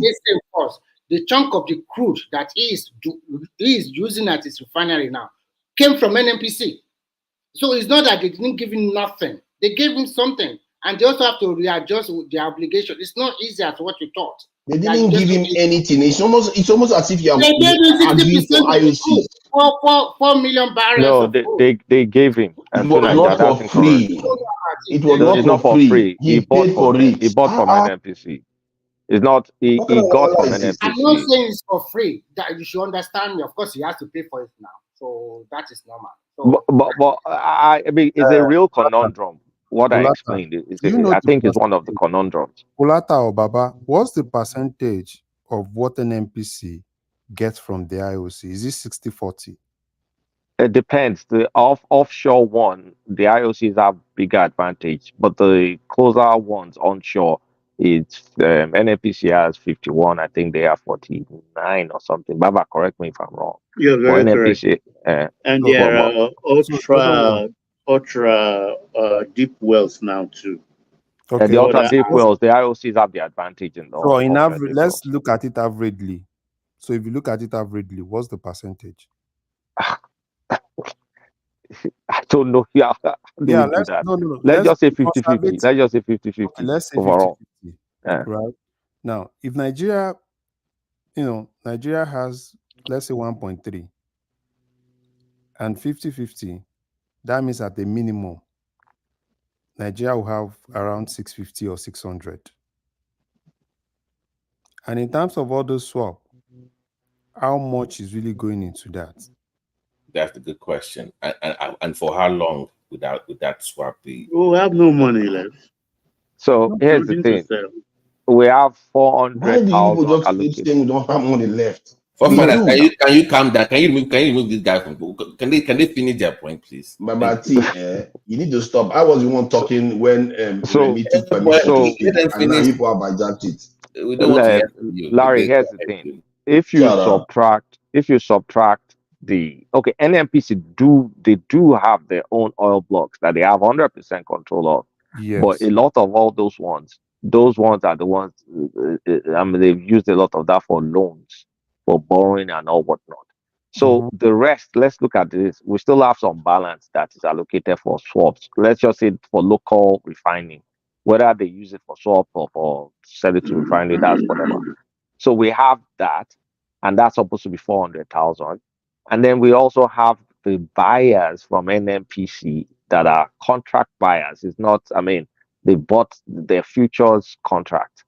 So the area that NNPC has a bit of flexibility on, which the one I'm insisting on, is the ones available for local refining. So at best, NNPC can say, okay, between Walter Smith, Edo Refinery, Dangote, and their own refinery. And then they say, okay, we give up the portion of our own refinery, maybe to satisfy the crude swap, and then the balance for the rest. But I think the amount committed for swaps that is still in debt is way more Kolata, than. you know the problem we're having? There is a lot of under G. Oh, well, of course. And those under G deals are the problem. Because if you look at it, right, it's not really summing up. Well, here's the thing. That so-called 1.3 that we're supposed to be producing, that's an understated number. Yes, we know. We know because of the metering. So, by your own estimate, what do you think is the accurate number from that one? I feel estimate, but I know be a J now. Just try it now. If I don't know. Let's just say. I think about 400,000 is being. Let's just say the IOCs are ripping us off by 200,000 per day for metering error. Let's just say that. Okay. And Shebi, they've said it on this platform. Whenever Nigeria wanted to install the metering, the local guys threatened to go on strike. Not Oyibo people, our own people. Yes, now. So, the union, our own people that are here siding with the wrong people. Our people are the ones causing this problem. Let me finish what I'm saying. See, those 400,000 barrels that we have for local stuff, they should assign majority of it to Dangote, because when Dangote processes it, it has a capacity. To Nigeria, it's spoken for, is what we're saying. Yeah, even if it's spoken for. See, you have to understand. Kolata said something now. Oh, hold on. Can I finish what I'm? No, enough of it. Enough. So stop it, man. Why am I'm not going to have this. I'm not going to have this. Everybody just. No. I'm sorry. Ajalegogo. I actually like you. The rest are a bit of a knuckle draggers. Stop this, man. Ajalegogo.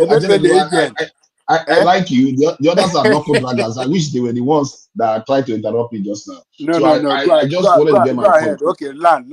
So, thank you. Shut up. So the point I was making is that you can, because how big are these people? They are local people. They are the ones, your local crude oil that you have control over.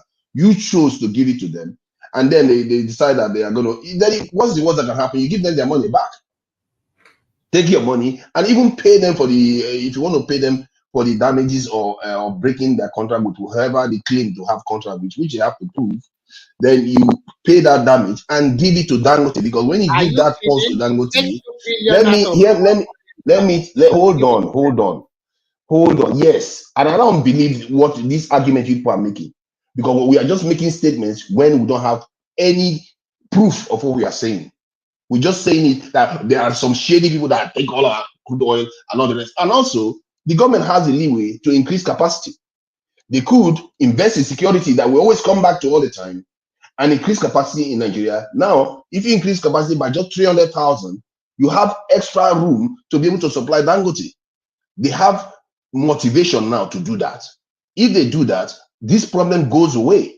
And you have Dangote getting crude oil in Naira, selling it back to us in Naira. Nigeria will be on a very, very good footing. And I'm sure a lot of people will be very, or you guys will be very happy to hear that Tinubu will win the election. He will just walk the election then. How can you not want that? So what you are suggesting is that from our 40 billion reserve, we should just take away 2 billion. Can you let the union man respond? Because the union man wants to respond to. I know. Yeah, I've been. No, before Babajale could respond, we asked him a very good question yesterday. He ran away. He has to answer that question first before he now answer the question of today. Yesterday, you ran away from our question. When we talk about selling NNPC, I asked you like 3 or 4 times. You didn't respond. So before you go to the question of the day, please answer the question of yesterday first. Or the refinery, the refinery from yesterday. No, the refinery cannot be sold. It's a national asset. You can't manage it now. You are losing money. Can manage. No, we can manage. How are you going to? Okay, good. Yeah, we can manage it. All we need to do. Look, our politicians are corrupt. They are not sincere with Nigerian people, and that is why it looks like we cannot manage anything. If we follow the law, we have the law that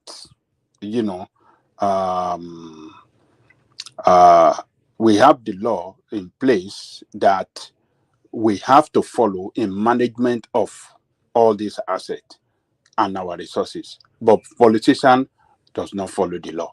And they don't appoint people with, outstanding character, people with,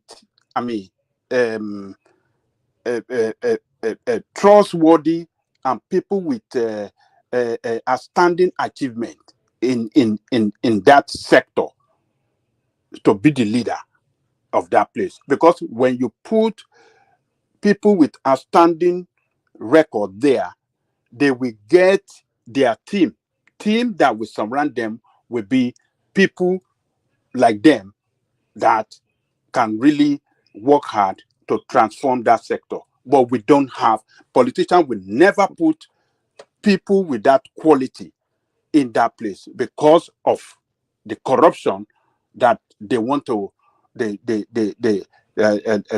want to run in that place for their own benefit.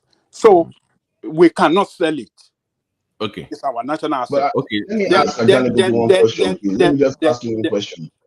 Ajani, are you going to be open to Nigeria selling it if Nigeria owns about 40% shares in the company they sell, so that the private institution runs it while Nigeria just reaps profit? Look, we can partner with private sector. You understand, in the management of that. What do you call it? Refinery. But to say we completely sell it after we have spent so much money to revamp it, that is a complete stupidity of a country. We can't do it. So we should continue wasting our money on it. We want to say because we have spent money on it, something that is not working, we should continue spending money on it. Spending more money. It look like you are listed to me with biased mind. If your politicians doesn't put the right person in the right place, Baba, as far as I'm concerned, Baba Jelekuku, since me I've been growing up in Nigeria, I've never seen those refinery working. They used to work. 80s. They used to work. Since 80s. They used to work. When? For how long did they work? Since they were built, it was during the time of Babangida and Abacha that all these problems started. Hey, we are talking about 80s now. 80s till now. How many years is that? Look.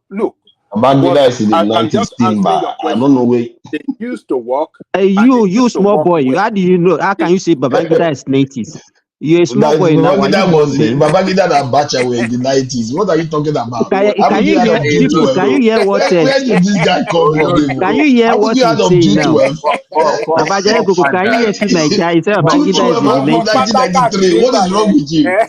Look, the only person that have run NMPC successfully without Babangida, doing sorry, any let me fraud give you. is Professor Babangida David came in Tam West. 1985. He came in Yes, and left 1985. office in So you can't say 1990, Babangida. Most of his 1993. regime were in the 80s, not in the 90s. So what are Yeah, you but telling me? 1990. So Abacha also lasted till this. It was during Abacha he started stopping food because He of said it the started during sanctions. Babangida. So what are you? Yeah, Don't he argue on started. this kind of thing No, now. they started coming down, but when it fully stopped was during the Abacha period when Nigeria was under sanctions. You have to What stopped? understand these things. The What stopped? refineries, the refinery, the functioning of our refineries started falling back because some of all these companies that were maintaining them started, because of the sanctions, started not Look servicing at the it. Nigerian He's refineries. talking as if he So it's has the true. fact. What No, is no, true in what you are I saying? think I was having a discussion. I Okay, had to look into let this. us go It's back. true. Let us go It back is to right from the time let's of go back. IBB Yeah, when they sold the storage vessel, Mhm. empty Tuma. Have you forgotten Tuma in Yeah, Bonny? yeah, When we yeah. lost that, that's when the fraud really started. Started. Because, Yeah.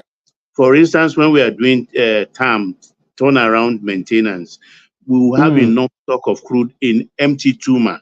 It was a storage this thing. And when they finish, then at times it takes, even at that period, at times 1 year, 9 months. But that professor really tried. What did they do to him? At the end of the day, he was kicked out It in was kicked out. disgrace. Yes. But They let go. disgrace. Are Yes. you again? You know, I remember because when Kay brought up the idea that the union members went on strike when metering was introduced, you came up to object. So what that was true. Now that really happened. They didn't want metering of the crude. That really happened. So what's your objection to that? No, it's not. How did they let them get away with that? Why did they not want No, it? What was their reasoning? Offer, can you mute your no. mic? Hold on. Let the man respond now. No, it's not union member that are standing up to protest against metering. It's the government itself that doesn't want to put. No, it wasn't government. Though. It was your members. Now it wasn't government. It No, was not those union unionists that member. You stopped know, it. Babati, do you he have always proof of what you protect are these saying? unionists now. It's not union members. It The actually, business as a people matter use of fact, union people. actually, No, the they use union them now. members, even the They use them. Okay. actually Babati, provide proof of what you are saying. Come on, provide proof. the Share a link. no, it's not union members. Actually, the union were fighting for metering, but the government, because they don't want to give, a true account of how much they loading, the loading and shipping out, and how much they are taking in terms of refined product. That is why they don't want to put metering. So they use meter. them, as Baba said. They use them. They use the union. They use the union members, Abi. No, But the that's not people that we saw no. protesting, they are not government, to they are union members. So You see, Simba. You see, I was Mhm. telling you the other day. Both of you and Remy were against me when I was talking And on about this union, metering. no, they asked Yaradua to return that check to Dangote. Not be them, union is them. Make you not sell You know, again. Baba Koko, let me tell you, Yeah, anything, when anytime I we are, was telling you that Junior, day, let me tell you you, see, Kulata is repeating, is confirming what I said now. When I said Nigeria does not have metering system, both of you and Anwon Ibeji, Remy, and No, triplex. It remained narrative. why are they being any? But Anwon Ibeji, what they said, oh, Ajale Koko, you are not saying the truth. How can Nigeria not have metering? Okay, let me give you another thing again. Do you know the terminal where our crude is shipped out? Nigeria is not in control of it. Do you believe that? It's the IOC that are in charge of this foreign company. It's not Nigeria. And what they do is they give us figure. We cannot truly, But verify. Nigerians work for these people now. Are they not Nigerians that are working in these companies? Nigeria Chefs, cannot and all even those. verify, cannot verify how much how much crude they are taking out of Nigeria, because they are the one in charge of the terminal. No, they rely Not on Nigeria. the meter on board the vessels. The vessels have meter. Babajare Koko, at least when we are arguing with you, you can say if there's no way they will not have a meter, but it might not be. I mean, normal meter or whatever reading that they are giving might not be true. But for us to say no, there is no meter, there will be. Okay, how would they now say this is the amount? Even if they want to lie, you can lie and you understand what I'm saying? You have to know how much you are pumping before you can lie. You can't just lie and say Simba, give an arbitrary figure. Wow.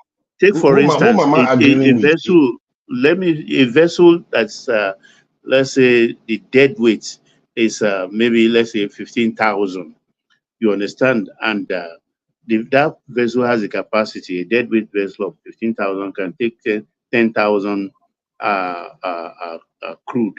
When you look at the side of each vessel, there is a metering about the draft of the vessel. That is the depth of that vessel, the chest into the water.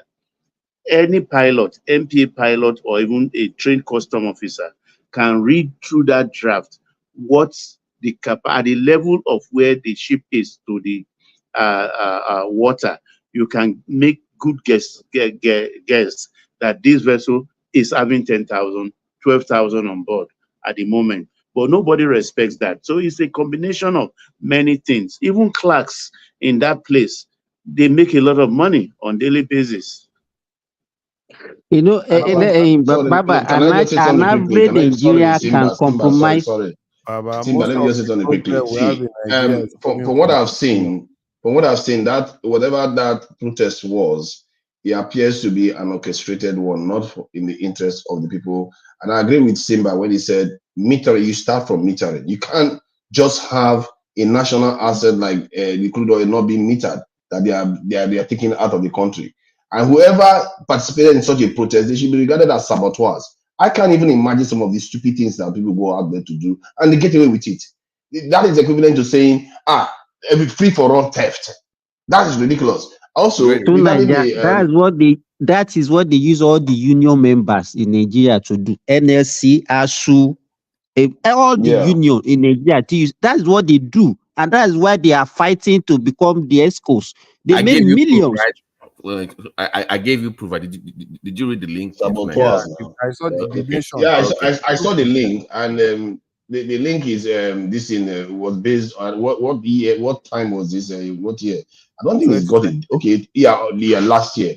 That's when this happened. They don't want it to be monitored now, so that Nigerians don't know how that is even 2024. We are even having that conversation. They should have metered it a long time ago. And also regarding capacity, did you know anybody that has ever worked with an NPC?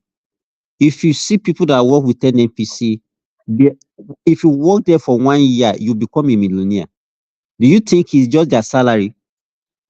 No, there's no Nigerian. Let me tell you, the way you talk, you have passion, but there is no Nigerian working in Nigeria that actually has interest of that country in their heart. They do. It's just that they don't understand.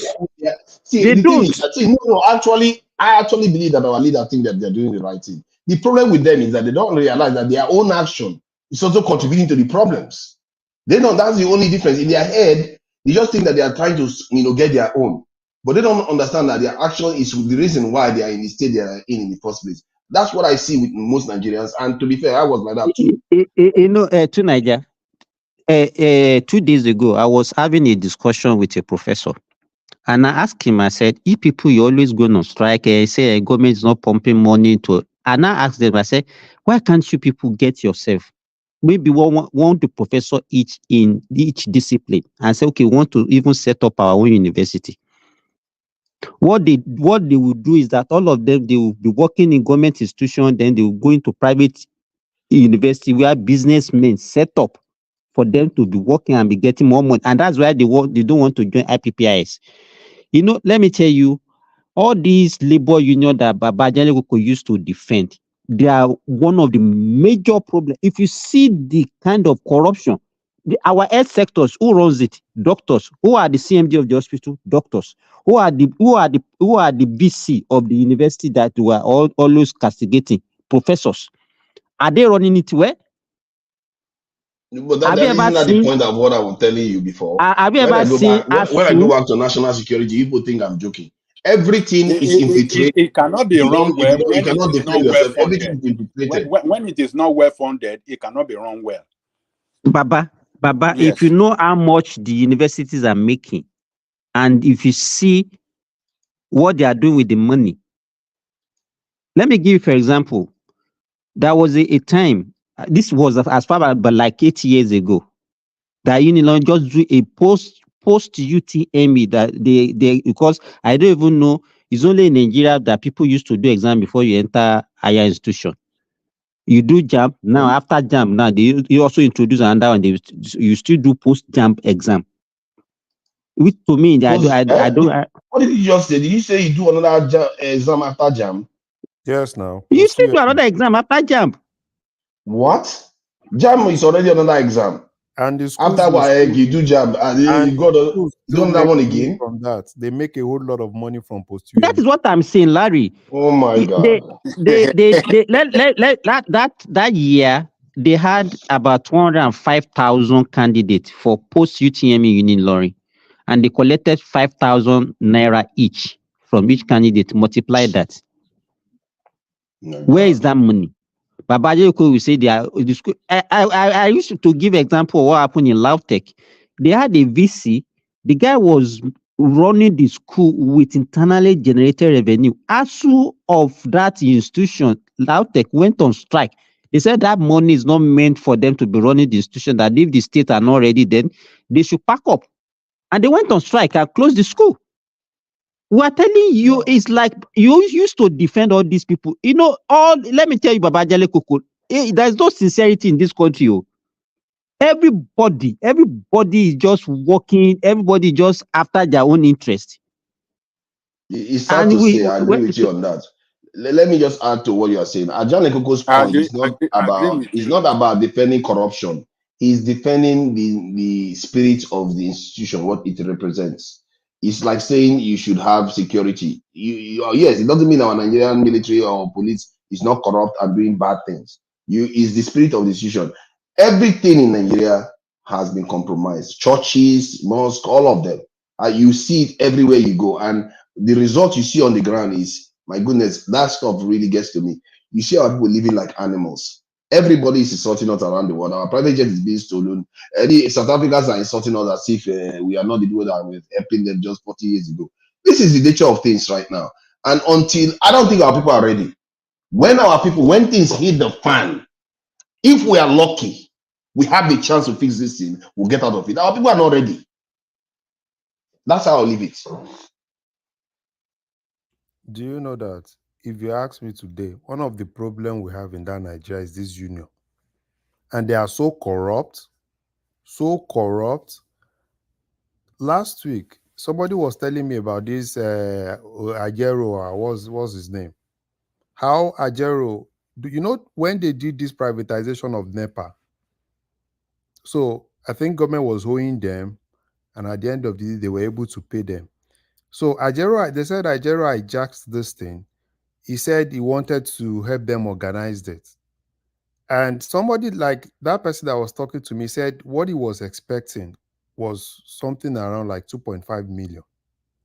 But what Ajero did was he started doing all this committee. At the end of the day, the man said what they paid him was like 300,000. And the problem of Nigeria is all this their committee, all this their Ajero. Personally, I don't even like the Ajero man. Because unions, even if you go to some of all these universities, it's this union They are the problem. That's why I was so happy when government tried to infiltrate ASU and bring there is another group. Because most of the things you see in most of these universities is this union. I want you to get to a point where ASU will say they want to go for strike, and another arm will say we are not going, and they will still keep working. Let those ones that want to go. Ajero will come out, any small thing. Do you know that now Ajero has gone to that point that is so powerful that at any small thing he wants to blackmail the government? Something happened in Imo. Ajero said, lock the whole country down. It has political ambitions now. That's obvious. It wants Yes, to now They are all working. Don't you see that it's a symbiotic relationship? They are all in cahoots, Yes, now. leading to the problems we are facing. Any small thing, if something fly. Okay, see this new. They said the police came to labor this thing, and he knows what they will do. Maximum, he will come out and blackmail the government. Oh yeah, lock everywhere down.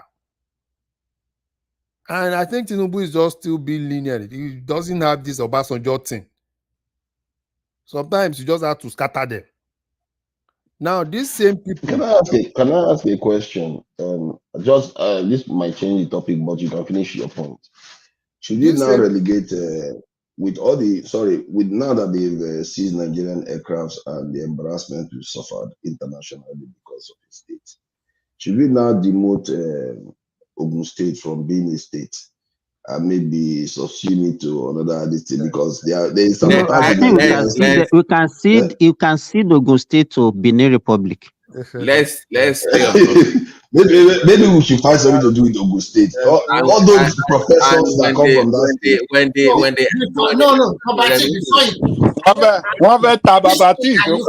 Naija, 2 days ago, I told them, I said they are the major problem of this country, the Ogun people. And you can see everyone on this platform.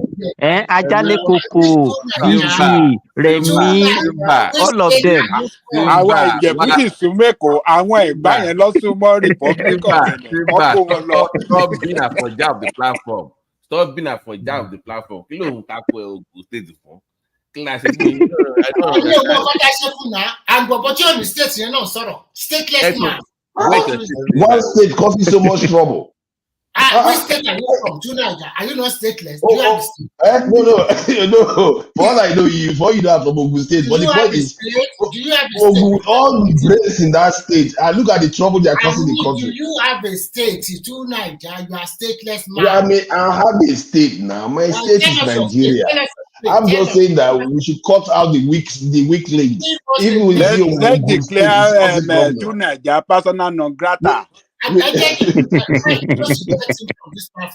to get rid of the weak links in the country. Zamfara, maybe Zakora, because they are good, we keep it there. I don't know what to Nigeria. I've said it 2 days ago that the Oguns they are becoming a nuisance to us, even including their papas. They won't let us rest. Yes, all of them. Simba, what's happened now? What's the meaning of what? Kò mọ̀ pé àwọn Ogun State pọ̀ lórí platform yìí wọ́n máa. Àfọ̀njá ni bọ̀bọ̀ yìí náà. Àfọ̀njá Simba Àfọ̀njá ní lálẹ́ yìí náà. Àfọ̀njá ni náà. Ó máa ń ṣe kújẹyẹ ni. Ó ń ga ẹsẹ̀ tó bá yá sọ pé Ìlọrin lòun tó bá yá sọ pé Ọ̀ṣun State àmọ́ state tiẹ̀ náà pàápàá kan sẹ̀. Wetin we do? They should just break it up and divide it among the neighboring states. Thank God that this thing that happened to Nigeria, I think that thing run in their blood. It runs in their blood from the eldest to the youngest of them. Look at them. Let's stay on topic.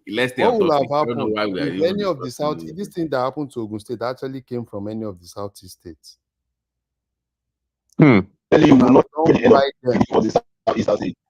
That's why I say we should think about something.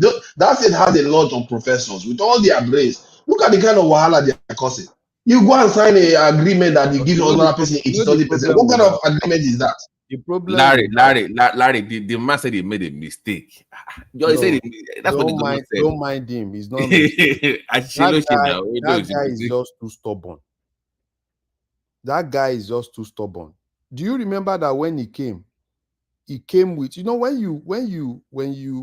when you come into government and you have this hatred, everything that other guy do, I have to bring everything down. That is the problem. You know, when Amosu came that time, it was basically over everywhere. Anything Daniel, he wants to cancel. He wants to do this. He wants to do that. Do you remember Stadium? The MKO Stadium, I mean. MKO Stadium. You know, it used to be very lively during Daniel. You know, there was a lot of life around that axis.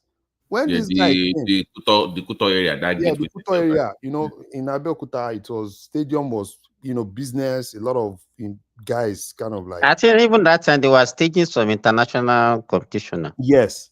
Immediately this guy came, you know his way now, because he wants everything to himself. He canceled that one, bah. Everything canceled, bah. You remember that man that committed suicide? That man that they took his hotel, that they just said, oh, they saw him, he droned. It's the same thing now. How many things did Amosun cancel? Because of this thing, stubbornness. And some of all those things that he was canceling that time, even Tinubu and the rest of them will be begging this guy. This guy will not listen to anybody. I've not seen a stubborn person as that guy. Even look at the downtown project for that where they have the banks, our downtown area. It was supposed to be that skyscraper with the shop rights and the banks there. Just let them do. It must be this way. It must be 40 stories. Oga, I the one spending the money. Just give them design. Greedy. How did he handle the Dangote issue? Is it not greediness? If not for greediness, wouldn't Dangote be in Ogun State? Baba Ajayi-Koko, all these bad people, you have to dissociate yourself from them. No, what is your problem? What are we saying? What are you saying? No, but these people have caused so much trouble, though. With all that their education, look at the kind no, of. I'm not disassociating myself from Egba people. But my mother is from Egba. Yes, my mother is from Egba. Larry, on a more serious note, let's even go further here. We are losing so much opportunities. Like we've discussed the red line, blue line they're supposed to end up in Ogun State. We have discussed the refinery that's supposed to be, even the airport was supposed to be in Wasimi. They moved somewhere else.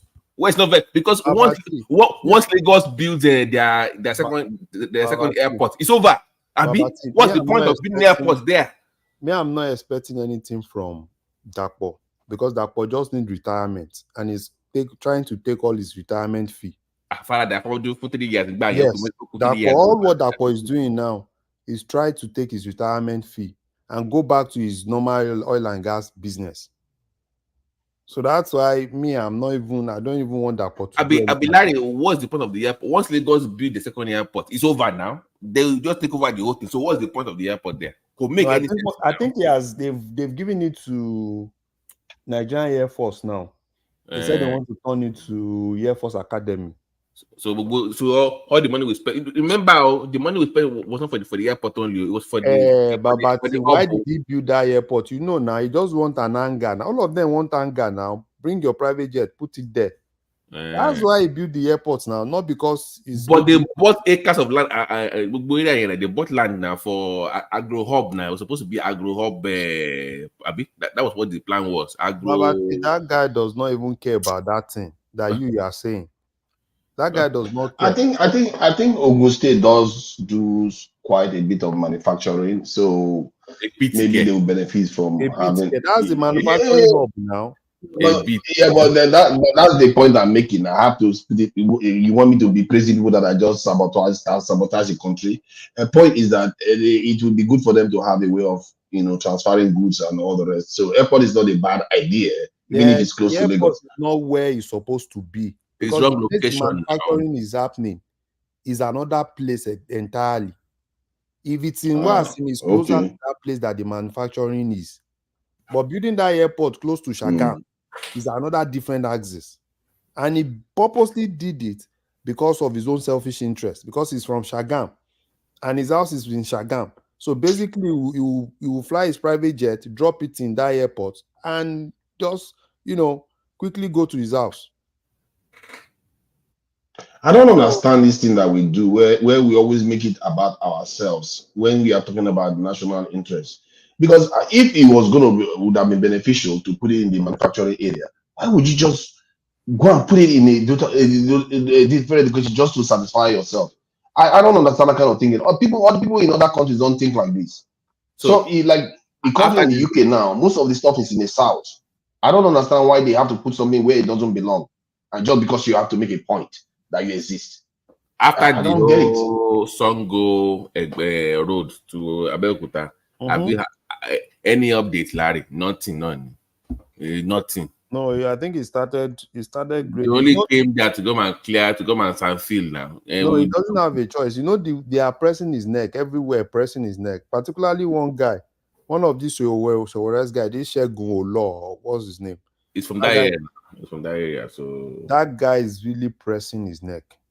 That road is not pliable at all. Yeah. In fact, you can't say because it's a federal road. That is a major road in your state now. You can't just say that now.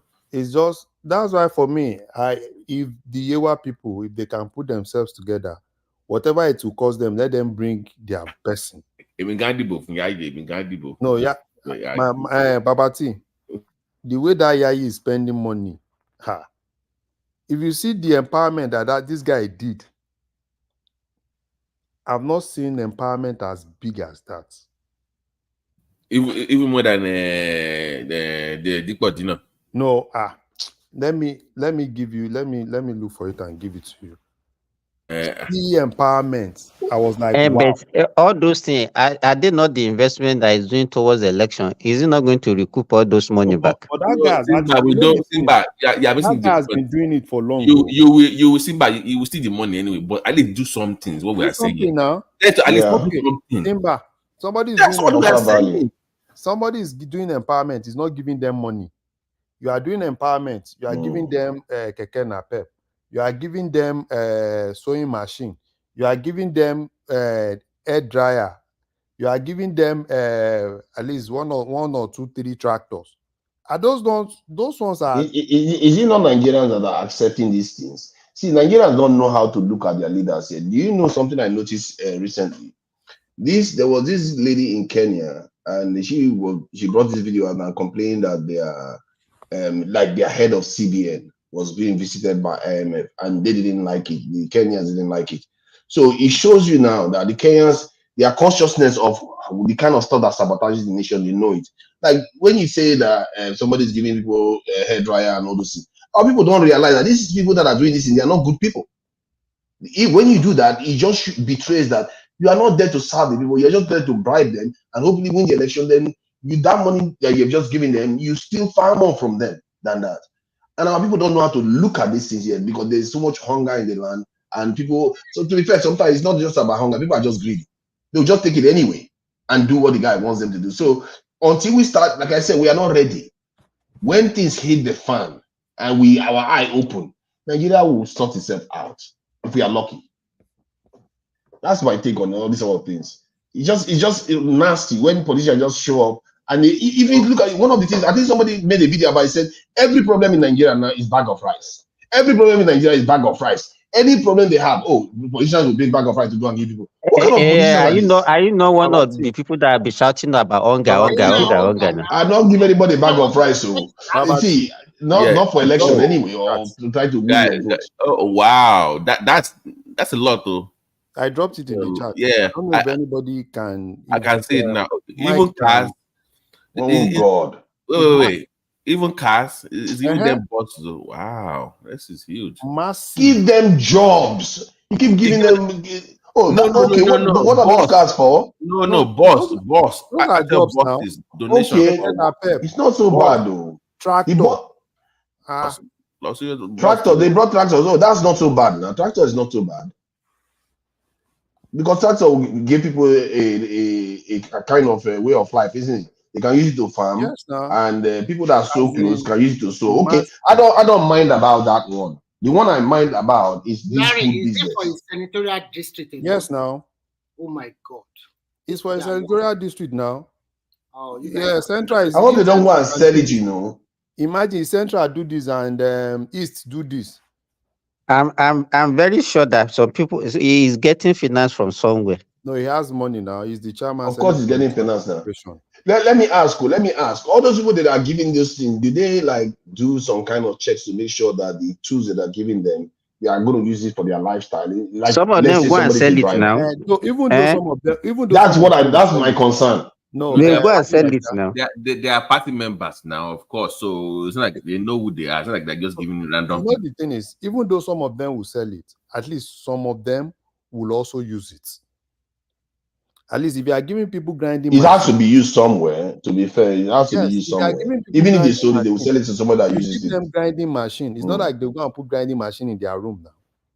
Let me crack you some That's joke, and true. it's reality. Do you know that Kano State governor is giving wheelbarrow? That one, leave that one. Wheelbarrow. I'm talking about wheelbarrow. But they don't have to do it in such a way, though.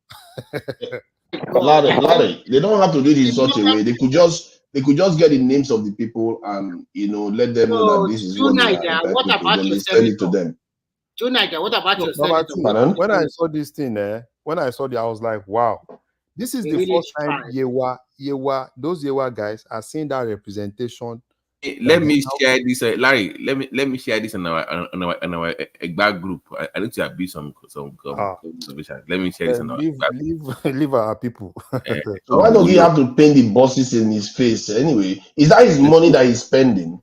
Leave that one. Leave that one. We don't even care. Don't care. We don't care. No. I do like the idea that he's giving them equipment, but why does he have to paint his face for this thing? Leave that one. Yeah, everybody will know you did it now. No, he's not a politician. Your own business. Where you like to go and sell it, and he has money. It's like our people don't have memory to know that he's the one that did it. What about even bag of rice, his face is on it. Do you know how much he spent printing that thing? That is why you will not be able to sell. Maybe you said they will sell it. If you they will sell it now. So because his face is there, they can't sell it. They will sell it. They don't care. But to Nigeria, we don't even care. If he like, put his own whole body there.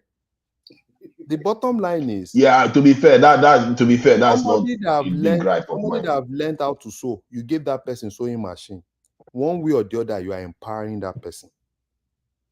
Somebody that does not give them good quality, that has grinding machine. One way or the other, you are empowering that person.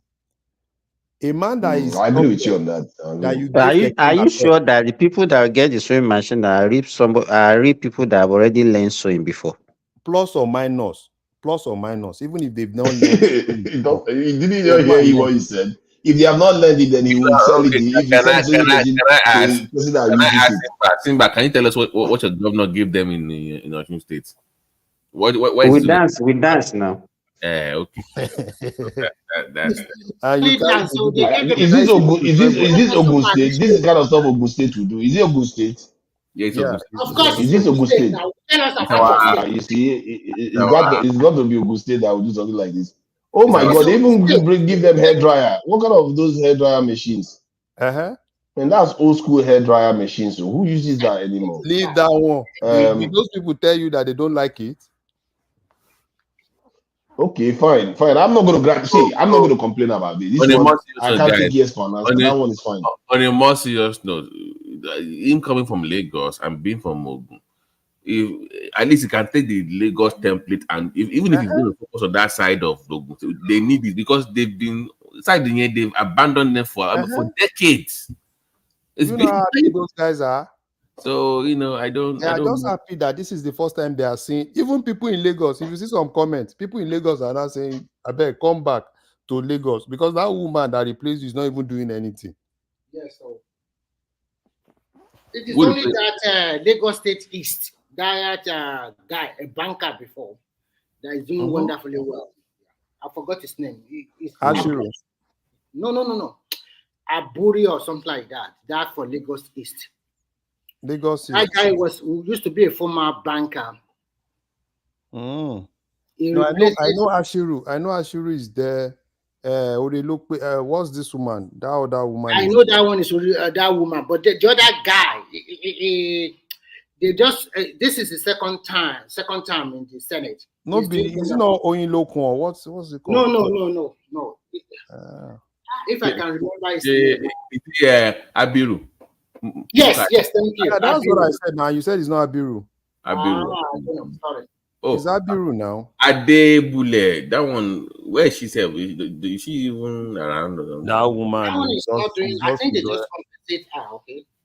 You know, the thing is this: if you are Mm. going to National Assembly, particularly if you have an high-ranking senator, know that something is sure for you. Yes, so. But if you are not high-ranking, but if you know how to play your politics, like this Central, I bet Ogun State, Ogun Central, at least one way or the other, the man knows how to play his politics. He's doing boy for them, and they gave him chairman.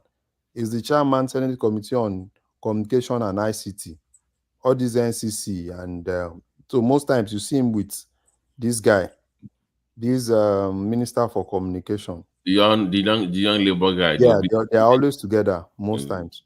And I follow that guy. So but that where did he get the money to do what he did, though? Where did he get the money? I beg, stop asking this question now. Naija, what is your own? Where he got the money?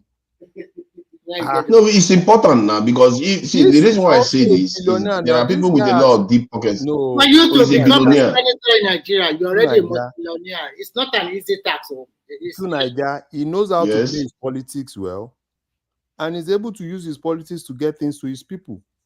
It's not like he's, the guy knows how to play his politics well. If everybody can play, the people that he will help with those things, will barely be 1,000. That is not millions of people. The vehicles are maybe at most 100 bags. So the fact that they showed it like that is just to show you scale. No. That 1,000. Do they have families that will benefit from that? So it's not for them. No. Then you scale it up. Then let's say 5. Let's say family of 5. Let's say 5,000. That is still not millions. District. That senatorial district. Do you know the impact of this thing in that senatorial district? This is not. I get what you mean. Let's see. I get what you mean, but you have to ask some critical questions. Why this man chooses to do this, knowing that he's going to benefit electorally from it, and because you can do certain things in the. To Naija, this is what this guy has been doing, even when he was in Lagos. This is what this guy has been doing. That was why when he was leaving Lagos, a lot of those guys were like, this is a loss for them. And that is part of the reason why Tinubu had issues in Lagos. Okay, let me ask then. So if he has been doing this for a while, do we have any concrete evidence that these actions are beneficial to the people that he is doing it for? Or that is long lasting? Don't answer that question, Jerry. It's irrelevant. What kind of question is that? The guy is mobilizing. It's a fair. See, I'm just trying to ask questions. I'm not saying I'm against the principle of helping people with this. It is relevant because you have to ask yourself. See, when people are doing stuff with money in Nigeria, you have to ask yourself where the source is coming from and what the purpose is. If you really because want to, we might lose more. Well, right? Go to his Facebook page. Look at his Facebook page, probably things they've posted like 2-3 years ago. The number of schools, the number of primary health care centers. This is just sometimes, right? If you ask me, I'm always like, where is this guy getting money to do all this project? Because they get all this set. Okay, let's even get to it. Let me ask you. If Yayi becomes governor, I know for a fact they will get that red line to yes. I know they will get the blue line there. Even the purple to redeem. I know that those things will get done. That's the reason why I want him to win. Yes. That's why. Because I know it will happen. That's the reason. That guy, I think he's doing the right thing. You guys know him better than I do. Even the chartered accountants in Nigeria are proud of this guy. Is Amosu too not a chartered accountant? No, Amosu did his own now. At least to a particular extent, Amosu worked in terms of infrastructure. I think the point we should make here is that all of them also get a huge amount for consistency project. Although they don't hand the money to them, but I think they are in charge of that project. If most of these senators are doing like what this guy is doing, that means a lot of people in Nigeria will smile. Of course, now. Well, look at a state like Delta. Look at the amount of money they are collecting. And look at their state capital. Look at all the cities there. Everything is in a mess. In fact, if you are from Delta, you should just cover your face. Don't talk. Okay. So if they can cover their face, so what about Bayelsa State? Without the money they're collecting there? I said they just tie all the people there. They just tie them with a barrier and shoot them. I want you there like that. What did these people do you? But guys, seriously, I think Dakpo might be the worst because even when Ghana still tried in that game, I mean, bring that something now. This Dakpo might be the worst in the history of our state, including the military. I'm serious. You see, Dakpo is he's not a good man. Do you know that these people were the people that saved him? Yes, now. If not for these people, they don't want to give it to him now. They don't want to give it. They knew him because all these local politicians, they knew he's not a good guy. They gang up against him. It's Tinubu and the rest that help him.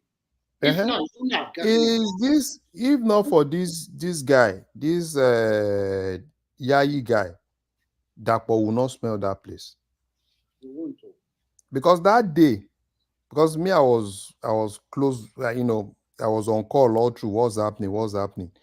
Dakpo was still in Shagamu. And the old Shagamu, he tried everything in Shagamu, 0. Abeokuta South, 0. Abeokuta North. It was in the evening when he started running. Run. Even in the night, they were telling this Baba Jebu guy, things are happening, no, run, no. Congratulations. They were already jubilating now. Because everything is. So I was not hearing from Yayi, the Yayi team.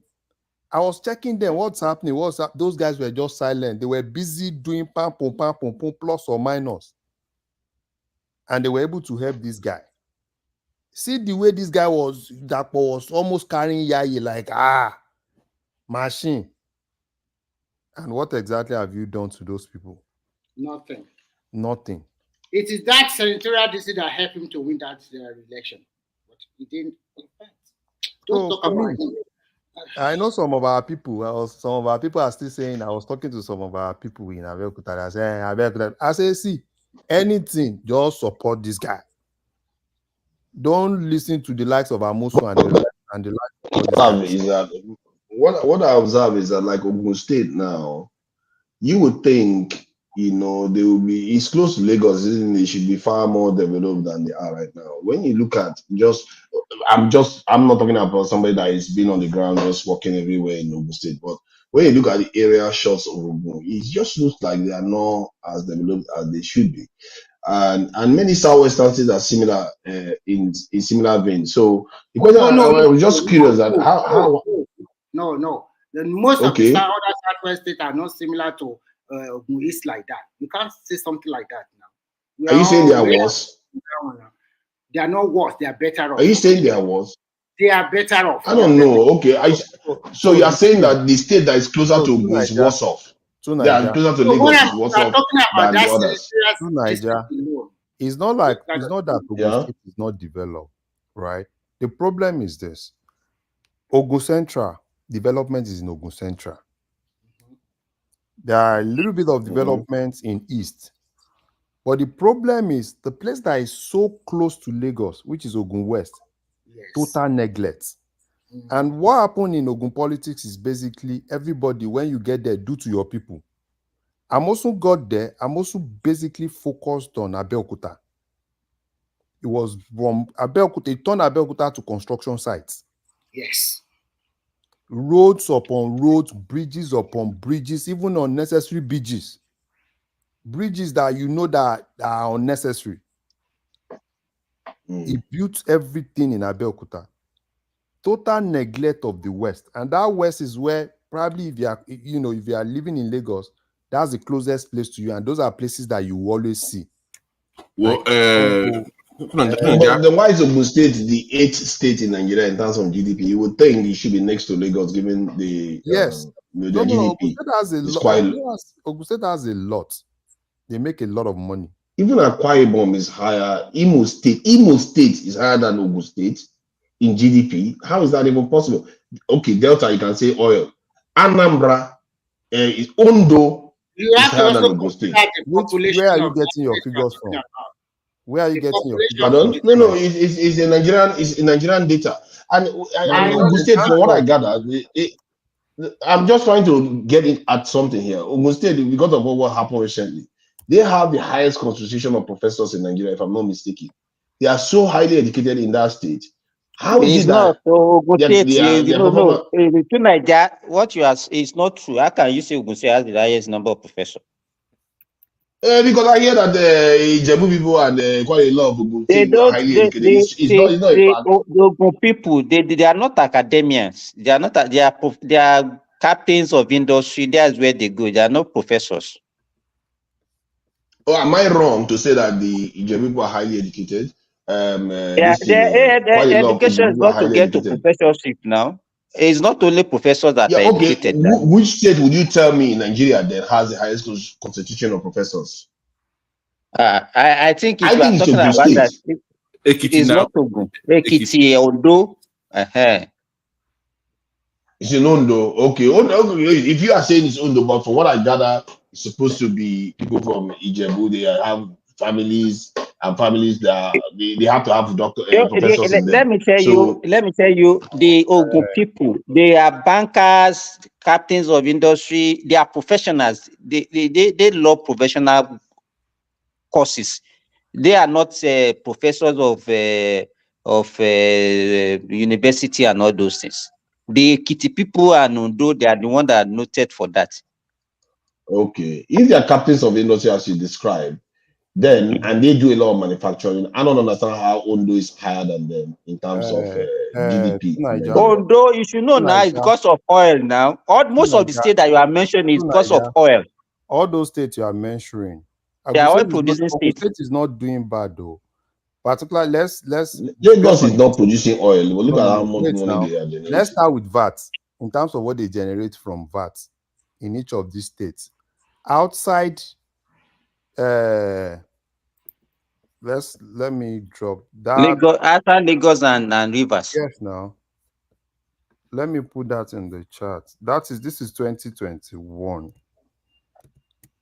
So I think Tunaja go and check from 2024 the GDP, and the source is Nigerian business. It's not from the Nigerian Statistics of Bureau. So I yeah, don't know what. so based on VAT that each of the states generated outside Lagos, FCT, and probably Bayelsa because of the oil and I think Ogun State is doing better than a lot of So I'm trying to tell you places. that the data that VAT is a consumption tax, isn't it? Yes, It now. depends on what the state is consuming. It doesn't necessarily mean their So GDP is no. higher. If you don't have that GDP, how will you have that transactions that you get VAT from? Because if you have consumption tax, it could come from services and all the rest. It doesn't necessarily mean No, that you is generate a lot of this. No. see It depends on the if sector you because not don't every have sector if is you don't VAT have charged. if You see you what I don't mean? have a viable if the state does not have a viable economy, right? I don't see how you are going to generate that amount. So basically, if you look at Ogun State, most manufacturing companies in Nigeria are basically in Ogun State. Most of them just have their head office in Lagos, right? So that means Ogun State even generates more when it comes to personal income tax. Because basically, most of the people that work in Lagos basically live in Ogun State. And in terms of personal income tax, it's based on where you live, not where you work. So which means that one way or the other, Ogun State gets more, right? In terms of personal income tax. Most of the companies, if you look No, at no, most no. of It's not necessarily true. You have to be careful about translating it because like industries may actually be. It's hard for them to dodge VAT. You see what I mean? no, Because no, that's what Ogun is I'm known not just for. talking of VAT, right? So VAT is different. Even if you look at VAT is different. Now let's look at the one that Ogun State is even collecting. Personal income tax. Mhm. Some states, the only personal income tax some states collect is just from civil servants. Some states don't even have Yes. personal income tax coming from companies. It's just civil servants. But based on what Ogun State has True. today, Ogun State collects from civil servants and most businesses, because if you look at most of the people that work in Lagos, majority of them are either living in maybe Songo, all these small Abule Egba, Ifo, and all those places. It's all of them that live in Lagos. Majority of the people are living in probably Agbado and some of those places. The Agbado that they need to build the train station that they can okay. Let's move on. Mike, give me. Go ahead. So in most cases, I've seen instances that they do correlation, they do reconciliation. Ogun State do, because Lagos LIRS do reconciliation with those Ogun State guys severally. Reconciliation of personal income tax that Lagos sometimes, collect some of those, and Ogun State is able to argue it Yeah, out. but a lot of states are still doing better than Ogun State in this chart that you sent me. It's even more states are doing better than Ogun State. Let me give you because the one I was presenting in terms of GDP per capita, Ogun State was 8 on them. Now let me give you the states that are doing better in terms of VAT generation than Ogun State: Lagos, River State, Oyo State, Kanu. This thing. Let me see which other one is doing better than this in Ogun State. There, Bayelsa. Which other one is doing better than Ogun State? Delta State. So there are more. Kaduna. There are actually more doing better than Ogun State here. All those Bayelsa Delta that you know now, Bayelsa Delta, those ones are even doing below what they are supposed to be doing, sir. Because you can't be. You look at what Delta is doing. Delta is doing 13 billion. And you're telling me that with how Ogun State is still doing 11 billion. No, data says a billion now. Right from day one. The data says a billion everything. Ogun State, what Ogun State is doing now. Ogun State that just almost crashed Nigeria. You're talking about Delta State being a failure. What are you talking about? See, the states, if you look at that. Hold on. So you're from okay. Simba. He's from Delta State. You can. No. From Delta. No, BT. You guys are crazy, man. BT. You got what I did. I deliberately did that. Yes, Delta is a failure. And you see how carry the old Delta money they get. I don't know why you guys always do this. I'm just saying that if you look at the list of states, the old Delta money, they carried it, they gave it to Atiku. Okay, I'm from that state now. If that's what you're saying, all the money that Delta is supposed to use for the benefit of Delta, is it not everything they gave to Atiku to do campaign? To be fair, if you look at Delta, I'm a bit surprised how if you look at the aerial pictures anyway, they are not that bad in terms of development, and they get a lot of money. Let's face it. They're bad. No. What do you mean? I agree that they get no. What do you mean? What is in Delta with all the billions, all the trillions that they are getting? Let me tell you what is there. See, to be fair, they get a lot of money. They have one of the highest allocations. They have 3 major towns that are developing quite rapidly in Delta State. Like if you look at the Warri area, you look at Asaba, and you look at even Agbo is developing, and this Asaba and Agbo they are developing quite rapidly. To Nigeria, it's like maybe because you are from Agbo, that's why you are saying this. If we are talking about, I'm talking about what I saw on the ground. Just wait. It's not only you that know your state now. We also know your state. I've worked in Warri before now. You can talk about Warri. You can talk about Asaba being the state capital. But any other time that place is just an average time now. What are you talking about? I just highlighted the states that I saw that even Benin didn't improve that much. When I went to Nigeria, the areas that I saw that have improved significantly are these areas. Like the Agbo area now, for the life of me, I never thought I was going to ever see a train line there. But there is a train line going through that area now from Asaba to Warri. The train line you see in Agbo is the one that went to Ajaokuta now. Is it not the train line? I don't know the one you are telling me now. It's not the train line does not belong to Delta State. It's the one that came from Ajaokuta going to Kotekpene, or what did they call where they have this smelting this thing. The federal line now. It's like saying that. You see what you are doing? It's like saying if they build a port in Lagos, that is, even if it's federal seaport, it's still benefiting the area. That's the point. Why can't it leads to development? Wait now, to Nigeria, Lagos do blue rain, they did red rain, they do green. Why can't Delta do the same thing? Don't they have the money? See, I hear what you are saying. Delta Look gets a at lot of look at the money, way you can see but to it's more Nigeria. Look at the developed. way It's more developed look than at the way Ogun it's State. It's defending not Delta State developed. It's not even passionately. I'm not. Like this You guy. know what? You think I'm going to stop talking about Delta State because you are saying that from there? I'm not going to stop. I will keep talking You are about from it. So Niger. from stop there. trying to. Go and I will collect your defend. I money will from defend it. Atiku. I will defend Rivers State. I will defend Anambra. To In short, I will defend Niger. a state that is behaving. I will Get defend Ondo better. State. Go Stop and making it collect your false. money from Atiku.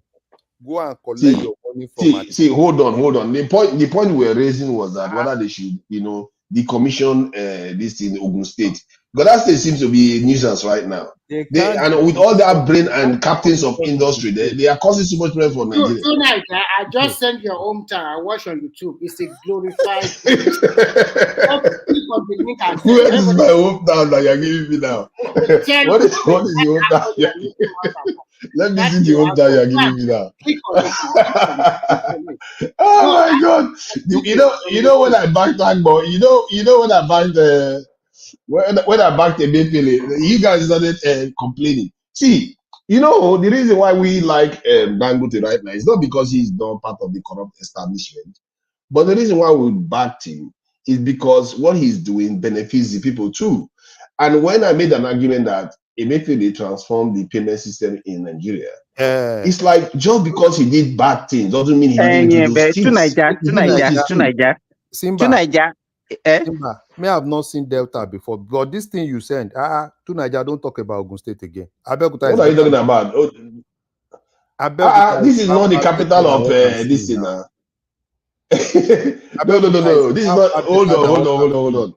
See, what I'm talking about is I'm comparing Abeokuta, Ogun State that is good at manufacturing, and in short, what you hear about the Southwest most of the time, because it's associated to Lagos, people just think that the Southwest just as developed as Lagos to an extent. Maybe that's where I'm coming from. What I saw there was a little bit surprising that it's not as developed as you like to think, and also with all the wahala they are causing right now. And you hear that they are highly educated. According to Simba, they have captains of industry. What kind of trouble are they causing for all these brains that they have in that state?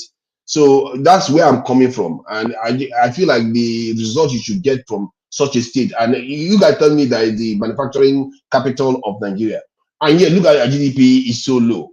Come on, man. If that's the manufacturing capital of Nigeria, we need another one. That's not good enough. You need to be like. But I think Lagos actually does more manufacturing. I don't know why we're calling that one the manufacturing capital. Lagos actually does real manufacturing in Lagos. So what they do I don't think we should be calling it capital. How many manufacturing companies are in Lagos? Quite a lot. You'll be surprised. How many now? Personally, I don't know how many, but I'm surprised how many industries are in Lagos. Lagos is not just a city that just consumes. Majorly, what you see in Lagos is corporate offices. No, I don't believe that. So now, okay, yes, maybe, but I've seen industries in Lagos. Coca-Cola. Where's Coca-Cola's main office? Major where they manufacture most of the things. I think it's Ibadan. Is it in Lagos? I think Lagos is number. I think Lagos or Ibadan. Because and there's another one. Larry. Coca-Cola is not a good example because Coca-Cola has a bottling company nearly in all the states of Nigeria. They have everywhere. They have in Ibadan, even they have in Ilorin, they have everywhere. I'm picking what he knows, right? Not something that is very popular.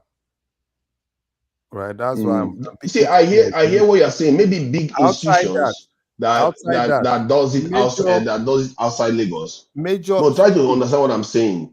Mm-hmm. I can't hear you. See, maybe big institutions do a lot of manufacturing outside Nigeria. Remember, the medium and small businesses make up the rump of businesses, and those medium and small businesses. They have a lot of them in Nigeria. In Lagos, they have a lot of them. Wait. If we tell you, it is to trust us when we tell you. It's not like we're trying to brag. When it comes to major manufacturing, major, and it's not even close. I grew up in the. I'm telling you, it's not like we're trying to brag or anything. Is it. it's a different level, man. Just All these you know. It's just- not so major manufacturing in Nigeria. It's not even. It's not close. So it's not about. They might have some in Lagos, but not what Ogun has. It's not even close. So I don't know, man. If they are manufacturing so much, their GDP is not reflecting it, and I think Lagos probably drops them. We just don't notice it because Lagos is associated with so many other things. don't worry. But when I go to Lagos, Lagos actually does manufacturing. Make no mistake, they do significant manufacturing there. Like I said to you, there's levels to it. Okay, there is manufacturing and there's as a matter of fact, if you remember the first month of Tinubu's administration, when we were discussing lowering the tax rate, the rate for power to manufacturers, where did Shetima go? He went to Ogun State. That was the first place they lowered. I think they went down to like 120 naira per kilowatt or whatever. They would have to come down for the manufacturers in that area. Was it the Agbara or Isheri area, whatever that is? They have to come down. The first place they went to was Ogun State. Major manufacturing, not mid-level. Major is Ogun State. So I don't know. So maybe you should go to Ogun when you go to Nigeria next time. You know, BT, to Nigeria is not, it's just bearing to Nigeria, it's not in Nigeria. It doesn't know anywhere. The guy, they will just be bragging. People are telling me Look at this one. it does not know. The guy doesn't know Look at this one that anything. said that NNPC was selling petrol at No, you don't even know that this one I don't have a clue what's going on in Nigeria. NNPC was selling petrol for 600. Hold on. Have you been to Ogun before? Ogun East before? Ogun West? No. He has not even I don't think I have been to. Okay. Does he even know what? No, I think I've BT, driven past Ogun State actually. Does he even know what you mean by Ogun West, Ogun East? He doesn't know what does he. Okay, are you trying to argue with me now that Ogun State manufacturing sector is larger than that of Lagos? Okay, to Nigeria. Arguing with you. If you check Lagos manufacturing sector and that of Ogun, Lagos will be bigger. I dropped it in the chat. Manufacturing companies in Ogun State. I don't even know why it's arguing. So that you can see. I'm arguing that Lagos has a larger manufacturing sector than Ogun. We are talking about next two. Okay, I will find the information. Unilever. You are talking about Porter and Gamble. You are talking about Reckitt, Nigerian Breweries, Enikin, as under to Nigeria. The list is huge. I'm telling you, he does not know. Maybe Flour Mills. So I asked him, has they been before? Maybe he does not know. Maybe they just don't know. Honeywell. No, the list is so look at the list now. So it is clear that even if they have those companies there, just by sheer size of Lagos, it should be obvious to you that Lagos has a larger manufacturing base. I don't understand why you are arguing that. Let's move on. He doesn't know what when you want to talk about Lagos. Babati, are you actually arguing that point so that I will go and seek actual evidence? The size of Lagos manufacturing or the size of Ogun State. This is annoying actually, to be honest with you. It's to get annoying. There's a reason why let it go ahead because this guy is starting to I don't know what Lagos. When you want to talk about Lagos, you can talk about Lagos as probably financial hub or anything corporate hub, not manufacturing. It's just like, take for instance, now I'm not saying these are equal. Look at London. London is more like the financial hub of Europe, of the whole of Europe, UK, and any other place.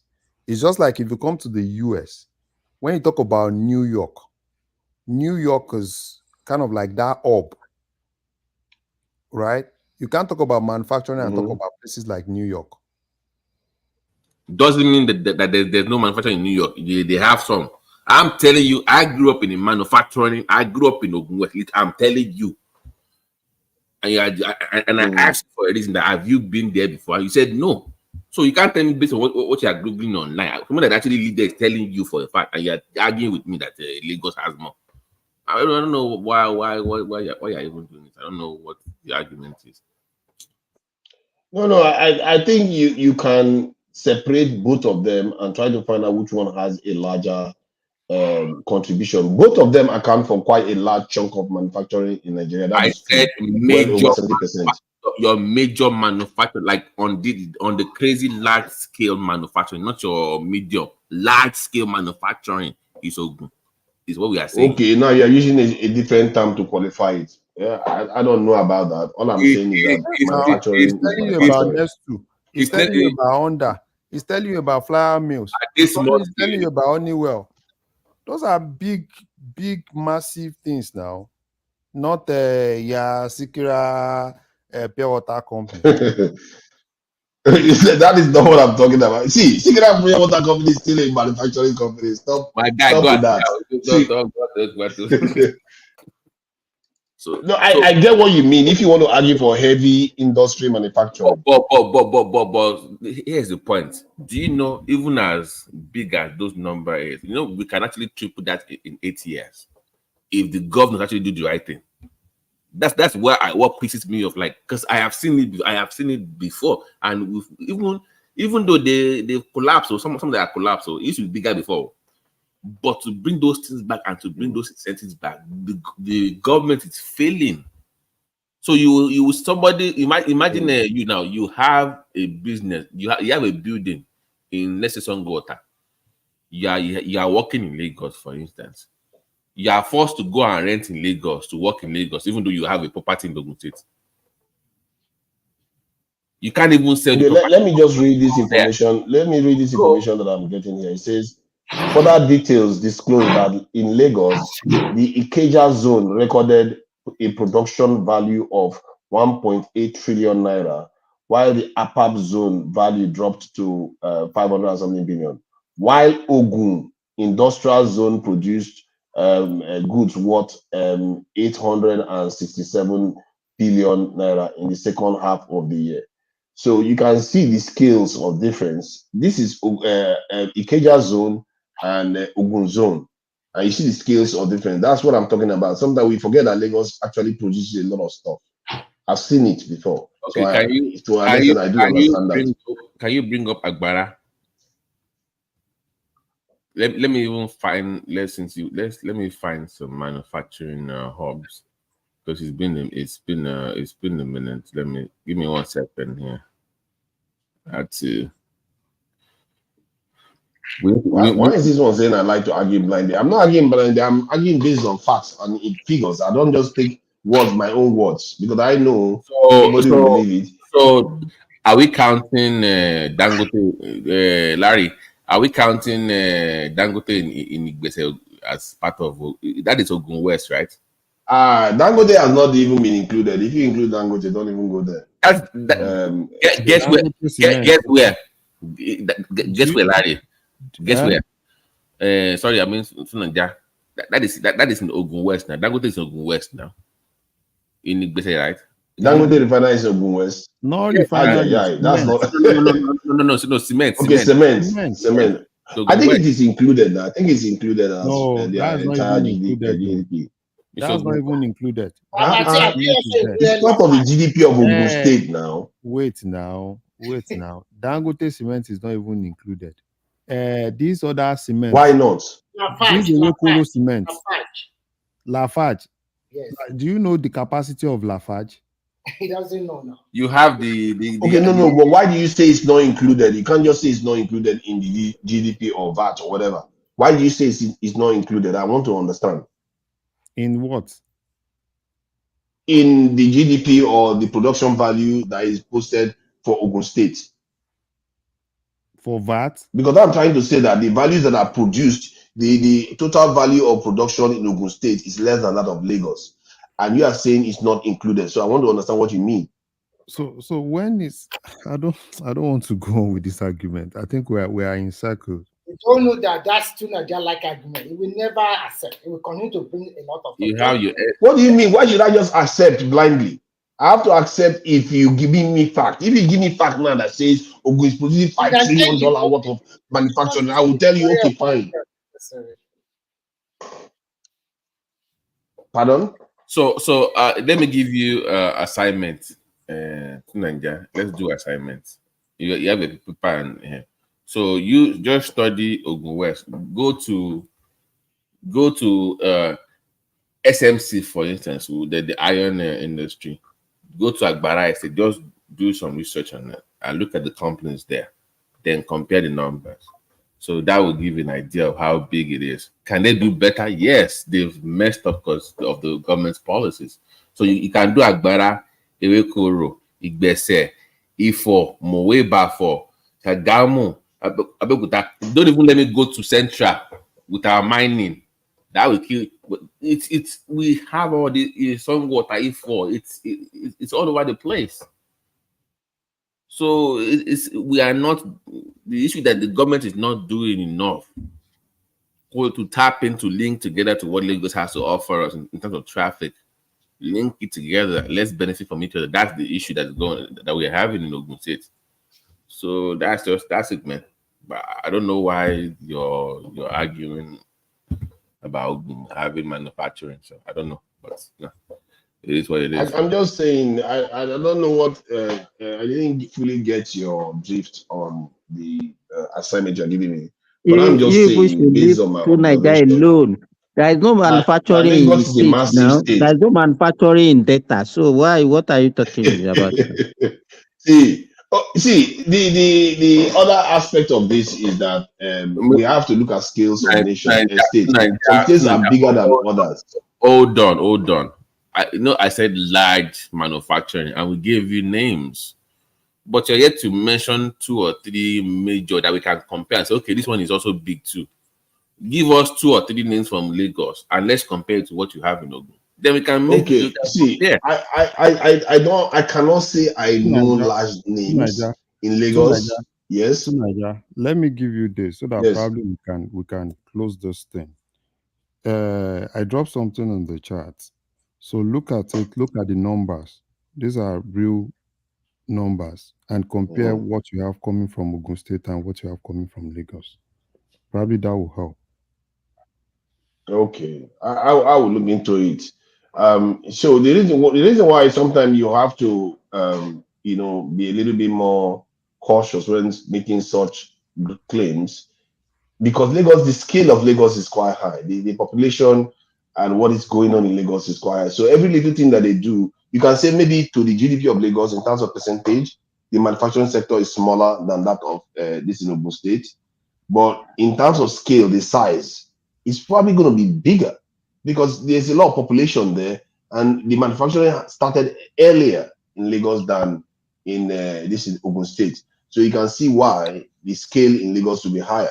But I don't know about one big company that I can just mention that actually does its major manufacturing in Lagos. I know I've seen breweries in Lagos. I know I've seen petrochemical companies in Lagos.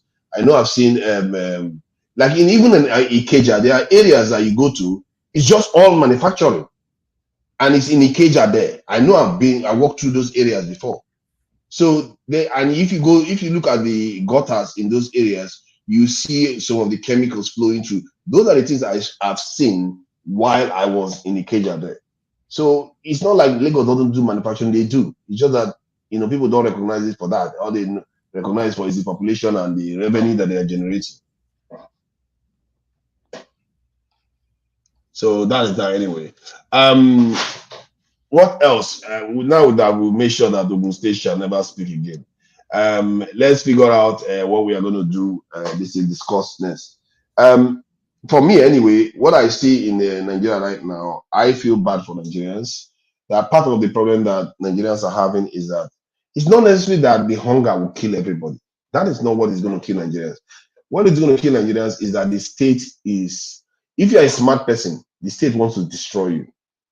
Because everything that goes on in Nigeria doesn't make sense. It frustrates you every day. I saw a report where they said that some of the most brilliant people in this world don't work in corporations. They don't work in large institutions.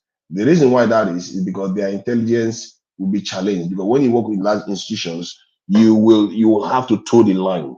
So your intelligence will be challenged all the time. So it becomes very frustrating. Hence, they leave large institutions. Can you imagine Nigeria? Nigeria is a whole country designed to frustrate brainy people. If you are brainy in Nigeria, it will drive you mad. Nothing works. Petrol stations they have to line up. Power supply is anemic. Just nothing seems to work. And you can see why people are fleeing the country. It's not necessarily only about going to earn more money overseas. It's the frustration that you see on the ground. They can't even design a road and not wreck it. I don't even know why the government gives anybody, any other person a contract. Like if you go to Abuja now, you see some very good roads.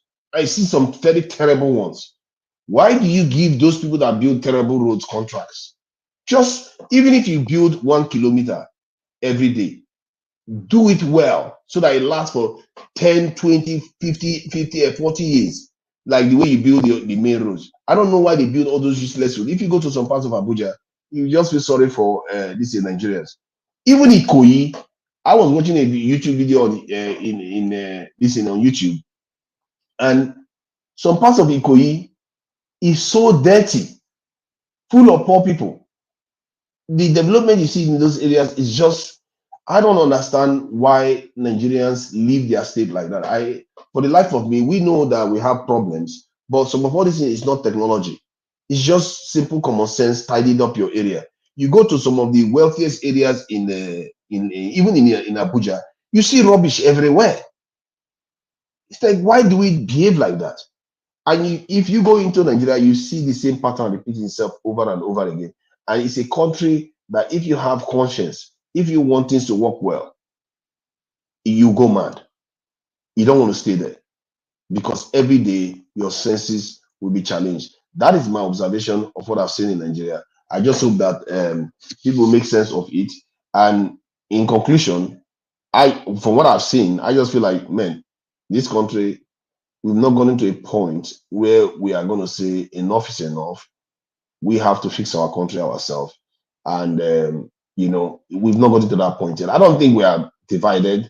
I don't think we hate each other more than any other people.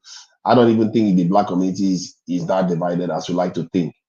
It's just that the time is not right for us. We don't have that, what they call group consciousness and intelligence to actually operate at the level we need to operate to get ourselves out of this mess. But that day will come. We'll have our chance.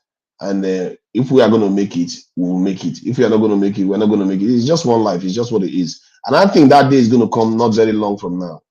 It's going to come within the next 5 years or so. And when it comes, we better be ready to take advantage of it. It could even come this year because this protest that is happening in Nigeria could have led to some serious change if the so-called protest organizers didn't go and completely mangle their demands. It could have already this occurred in the country. I think Prince Daddy, when I was here the last time, said something that I think maybe Nigeria should be listening to a little bit more. Because you hear that the people that are smart are echoing that more and more. We should focus on one thing, solve it before you go to the next one. Focus on one. If you want to pick power supply, if you want to pick security, if you want to pick our refinery, pick one. Deal with it. Make it the national issue. Just like Dangote has made his refinery the national issue for quite a while now, going to 2 months. And he has gotten what he wants by and large. And your government is committed to selling him in Naira now. And he's committed to selling back to Nigeria in Naira. Why are we not doing that for our four refineries? Yet when it comes to protesting for everything else, we're going to go and protest for everything else. So that is that anyway. And I think we should be running up right now. I don't know where Mike has gone. That is this in drink that he's drinking. And if you want to subscribe to Tuna. It looks like he just abandoned me here. He didn't even bother to have the courtesy of asking that that I take over. So let me thank some of the people that came over on the this is show. Eyo Adieyo. You say I love arguing blindly. I don't argue blindly. I argue. I don't know what the opposite of blindly is. Argue seeing. We are global. I'm not from Gambia, by the way. I've been to Gambia, very nice country. Was it who else is good? Was it for security meeting? No. What is Gambia got to offer for security? I mean, Gambia is barely the size of Ajegule. Come on, let's be serious here. Gambia doesn't have anything to offer us. It's just a small land. It's inside the Senegal. Yeah. So if I want to meet somebody, maybe it's Senegal I want to meet. Ejiofor Chris. Thank you for this in joining us. Nwachiku, I see you there. Thank you for joining us. Adewale Olusegun, thank you for joining us. That reminds me of Olusegun Obasanjo. He's been saying a lot of stuff lately. I've never just had time to listen to the former president, what he's saying.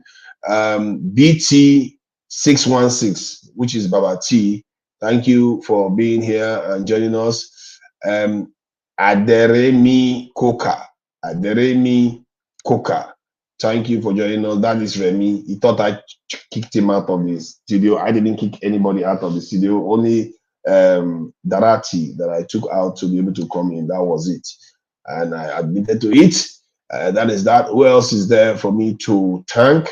It was always these young ones. And Thomas is there. Alexander Gomez. Alexander Gomez, thank you for joining us. Chioma is also there. Fairchild is there. Michael Ofuoma, I see you there. Thank you all for joining us. Kulata was around. I have some pertinent questions about the local people, the institutions that are given our local crude oil allocation. And that's something we probably need to look further into because that question just seems to be a little bit slippery. Let's see, Will Wilson. I have not seen that name before. Thank you for joining us, Will Wilson. So I will be closing out now. Before that, though, I need to thank the ones that actually donated, real cash, because these people are the illustrious ones of this platform and the community that is supporting people to come here. Because without them, I'm not sure one man will want to get up from bed. One man will not be motivated. He will be like, these freeloaders. How am I going to be talking to these freeloaders? I can't just be having them coming and I just talk. They don't donate anything. So let me thank the people that have donated. Ayo, thank you for the $2 donation. Every little helps. Ayo again with another $5 super sticker donation. You didn't even have to send it. He just gives the money. And then there is Chioma there with a $2 donation. And let's see another one from Chioma. Oh, no, it's not. How does she do that? There's a coin. Okay, fine. It's not money. It's just some kind of stuff. I don't know how she did that. There is also Prince £5. Okay, now that pounds is a very, very important money. You have to understand. The dollar is just a baby when it comes to pounds. And pounds is the real deal. £5 from Prince. And I'm sure one man is grateful for it. Now we are talking about the real, people that really have the joy here. The fourth guy, and he's donated £10. This £10 is worth $50. $50. It's not only the market value that you have to look at. You have to look at the sentimental value. You have to look at the historical value of the pounds. £10 is worth $50. $50, yeah, Jesus Christ. You just have to make do with whatever you got. All right. So thank you all for joining us. I have to close out now, and let's see what we can play people out with. What should I pick? I don't know which one. I guess anyone is as good as the president dancing away. Till next time, bye everyone.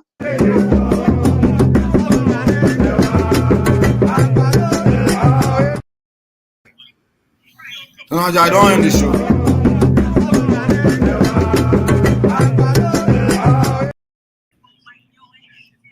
All right, good night, man. Let me end the show.